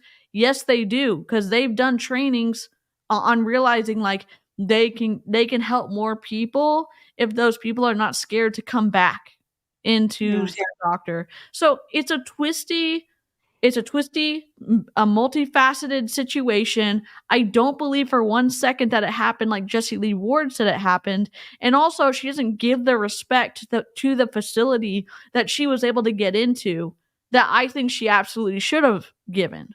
And they were not happy. MD Anderson was not happy to hear about her defaming their hospital and their doctors, because when we tweeted about it, they reached out and they confirmed that they received the video. I don't know what happened after that, but they were not happy about what she said about them. So, the recommendation she's made for herself, which, by the way, about 50% of the people that you know are like, you're crazy to be doing it this way, right? And 50% of the doctors are like, oh my gosh, you should have been in chemo immediately. So by no means are either one of us making a recommendation of what you should do. Correct. But this is Jessie Lee's story, her journey, her decisions, her experience that I want to share with you. So to the diagnosis point of the one guy that we both, the Texas guy, to a few other things, just take them through that a little bit. So just to give people perspective, I've been to 8 oncologists. So this is not one oncologist, 2 oncologists. This is not whatever. Some are integrative oncologists. The rest are your traditional practitioners. So 2 integrative, and then 6 are your, normal. Okay, you go to Texas Oncology and whatever. Right. Okay, and so immediately, so here's the deal. I don't judge any doctors at all, period, in a discussion, because ultimately when you think about it, to become a doctor that is a well-known oncologist, and I was only going to well-known oncologists just because of resources and who I am, thank God. I was only going to well-known oncologists because of the resources that I have access to and who I am. Oh my God. She shaded the shit out of the doctors that she went to. She called them chemo pimps. She said they were the worst, that how could they be in this position? How could the nurses who helped her, she literally she's now being so diplomatic. It is disgusting, in my opinion. It's disgusting behavior. It's the PR bossley. Yes. Oh. If you think about it, this person has gone to medical school for 12 years. Everything they know is traditional standard of care. You have not listened to any anti-MLM haters on the internet, and now you're coming out with Ed Mylett saying, oh, they've gone to school for 12 years. They know what they're talking about, blah, blah, blah. You were not like this before you were going to be on this big podcast. You did not say this before. Mm-hmm. Totally flip-flopped. Yep. period. You're not supposed to think outside the box. It's not the goal. The goal is standard of care. No, doctors do think outside the box. How do you think that jumps in medical care take place? I don't. How do you think, like, when people risk like separating conjoined twins? That's why I think they sent her a cease and desist. Oh, Wait, what? I have questions. Send us more info. Katie, we have questions. Oh my god. I hope she shows that on one of her vlogs. Maybe she already done that. Oh my Lanta. Interesting. Oh, that's why I think they sent her a cease and desist. I see. That's just that's a theory. I got it. Okay. Yeah. I was like, wait. And immunotherapy is really big business. You can, and this is not opinion. You can just Google this if you want to, or you can look into whatever. So I don't have, and then to become a well-known oncologist, that means you're practicing for decades. These are not young spring. Yes, they are. There are some young, like, incredible doctors who make leaps forward because they're incredible surgeons. They've done things. You're talking about young. They have to do things to keep their medical license in, like, up to date and stuff like that. You can ask Amber Nye. Her husband is a doctor. So she is making a lot of assumptions that are literally not correct at all about how doctors do things and about the movements and the leaps forward that the medical community makes with cancer, etc. She doesn't know what she's talking about. Chickens, in their 20s or something that I'm going to see. These are older gentlemen who have been practicing for decades. Just in your case, it happened to be gentlemen. Correct. And I'm sure there's women too. In my case, it was just gentlemen. And so for 30, 40 years, this is what you know. You know Folfox and Avastin. You know chemotherapy. You know that the average lifespan for a diagnosis like mine is 2.5 years. That's with treatment. That's if you do the most with treatment. Yes, exactly what Aaron said. Intense. And you ask, is this for a cure or are you trying to keep me alive? Oh, I'm sorry, there's no cure. Every single last one of them. So I went to so many oncologists. Can you pause this? The thing that's crazy about this is that she's stage 4, meaning it has metastasized to other places. And how do I want to word this? I want to be careful and respectful in how I word this. In my opinion, at that point, it's about prolonging your life as long as possible, knowing that it's stage 4 and then it's metastasized. Now, if it were, and this is just my opinion, I'm not a medical expert by any means. If it were one of the previous stages, then maybe they would be looking more into a cure to get rid of the cancer. But at stage 4, it's metastasized. And so you're trying to just prevent, in my opinion, and I could be completely wrong, you guys, but I'm trying to work this out, what I have in my head and relaying it in a respectful way. I wish we had a cure for cancer. I wish cancer wasn't a thing. I really do. But I'm trying to think about this logically, but also with empathy. Yeah. And I think that wouldn't that be a normal thing for stage 4 is, hey, if we can get rid of this, let's get rid of it. But if it's an aggressive form of cancer, it's really about managing and trying to prevent more spreading in order to prolong life. Maybe I'm off. I don't know, but let me know what you guys think in the comments. That's not me wishing anything on her, like DC and I and any other creator that covers Jessie Lee and what she's doing. We want her to beat this cancer. We want her to do that. And we also want her to stop spreading misinformation. Yeah, and you have to think too, the big pharmaceutical companies, the people, the researchers, the super intelligent, like top of their class people who go into trying to make these new things, like these new advancements with medicine and stuff like that. It's especially there's people doing that every day. And so when they are going through the process of a clinical trial for new stuff, they have to work with people, who have cancer or whatever, if we're talking about a new cancer drug, or she brings up a new vaccine or whatever, like they have to choose the best candidate to give their whatever their drug the best chance at possible is moving to the next level so that the FDA can approve it. And so because they don't want to harm people with it, they want to help people. And so there's so many it's so complex, and she literally boils it down to saying like, oh, they're just in their box, they don't want to think outside the box. Like, no, a lot of doctors do, but there's also a lot of information that that behaves the same. So like they get to make decisions based off of information that behaves the same, that they have decades and decades and decades of data about the lifespan of someone who with this type of cancer. And guess what? More people get to live now in 2023 than they've ever gotten to live because of the advancements in cancer medicine that have been made. I'm not saying that insurance is not broken. I'm not trying to say that the medical system is not broken. I'm saying that let's look at the reality of the situation and fight against the misinformation that Jessie Lee Ward is spreading, in my opinion. God. Oh. But maybe I was a little bit of a hope seeker where I just wanted somebody to say, maybe not. Maybe you're going to be okay. And instead of that, it was the constant, that's fair. It's the chemo. Yeah. And so after so surgery is step 1, and then chemo is step 2. And so I would just ask each of them, I'd say, so if I do nothing, according to them, not nothing, but if I do nothing, no standard of care, what's the prognosis? And some doctors do not play God, which I really appreciate. There was one doctor in particular who, it was the most devastating moment of the entire journey. Wouldn't even look me in my eyes, by the way, faces down like this. And he goes, you'll be dead in 6 months, doc. The specialist at MD Anderson was the one, she didn't like his body language.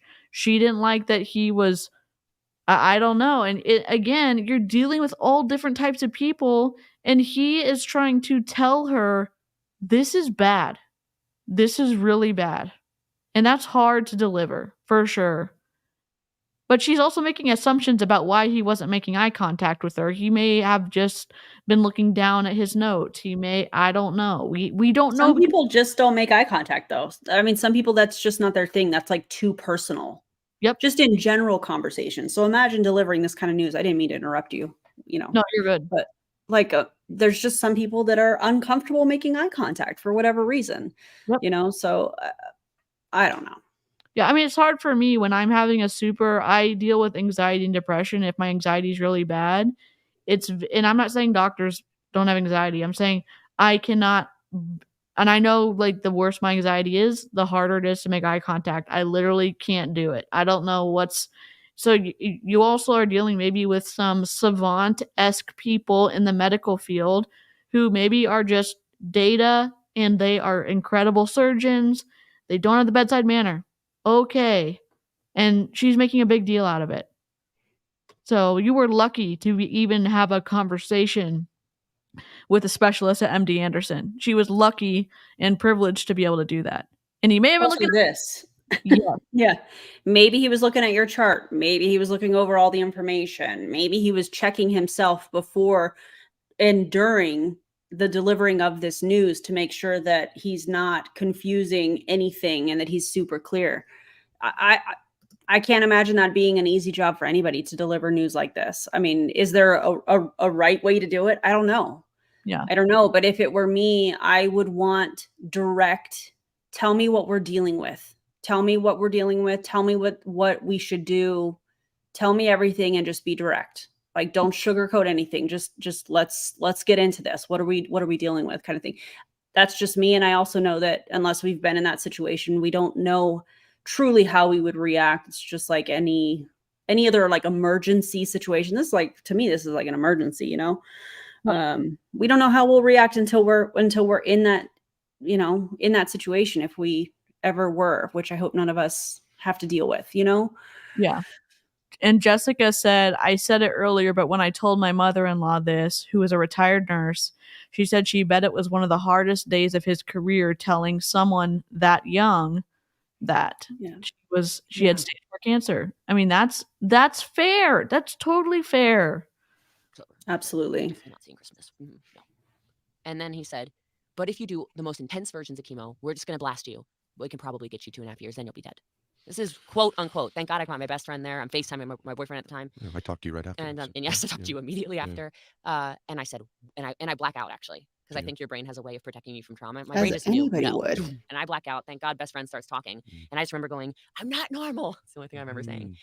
And I said, and then I managed to say, so you're telling me that I can have 2.5 years with no quality of life. So she blacked out, but then she is talking. So, I mean, it doesn't make sense. Like, I understand your brain does protect you. Your brain absolutely can and does protect you, but it doesn't make sense that she's saying she blacked out and then she is fully capable of having a conversation. It's just a little. And also relaying the conversation.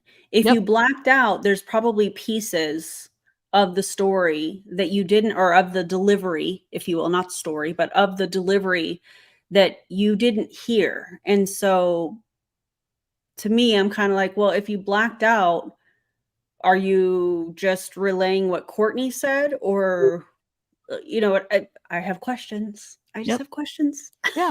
We're very curious here. We've just got lots of questions that we don't have answers to, unfortunately. Yeah.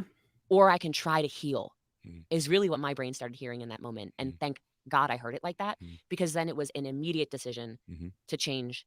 I was already starting to add stuff, but it was an immediate overhaul. It was a nutrition overhaul. It was I mean, I can start listing things that I do on a daily, weekly basis. And I will actually. I want to do that, but let me say one thing about it. I want to just interject. I want to be clear with what we're saying here too, just for responsibility. She's stage 4. An incredibly aggressive type of cancer. So in her own situation, the chemo factor versus extending life by maybe 18 months, but no quality of life versus 6 months. So by no means is either one of us saying no chemotherapy if you get cancer. I'm not saying that. No. There's people listening. Now you're not saying that because you're on a huge podcast with Ed Mylett, your mentor. You literally, she shit on people who did chemo. She did it in her own live stream when she was packing up ketones, and I take offense to this because people who go through chemotherapy are so strong, and sometimes their lives, sometimes chemo saves them, sometimes it doesn't, and also sometimes chemo saves them and their lives are never the same because their body can't fully recover from what chemo does. That is what it's best at, is killing cancer cells, and also kills a lot of other stuff. Sometimes you have long-lasting side effects from it. So the way that she talked about people who decided to do chemo, like they were some kind of weak person that had like the lowest intelligence level, it offends me because people who have cancer and who fight cancer are some of the strongest people. And cancer does not decide who it like goes after. Cancer can affect anyone. That's right. Ugh. We still have got a chunk of this to get through. Here's my question, live chat. Should we raid Savannah's stream and save the rest? And maybe Aaron can join us for the second half of it whenever you're free. I don't know when you're live streaming next. I'm streaming tomorrow at my regular time. Okay. But yeah, we can schedule it for sure. Cool. So I think we're gonna save the rest of this because we've been here for 3 hours of fun. I say fun. I always enjoy streaming with Aaron, and so we're gonna do part 2, and we have set it up to raid Savannah's stream. So kazoos. So y'all don't have kazoos. You can write kazoo raid or snarky raid or something fun, and I hope that y'all go over and lick her stream and flood all 329 of y'all. Flood her stream and give her all the kazoo love from Aaron and myself.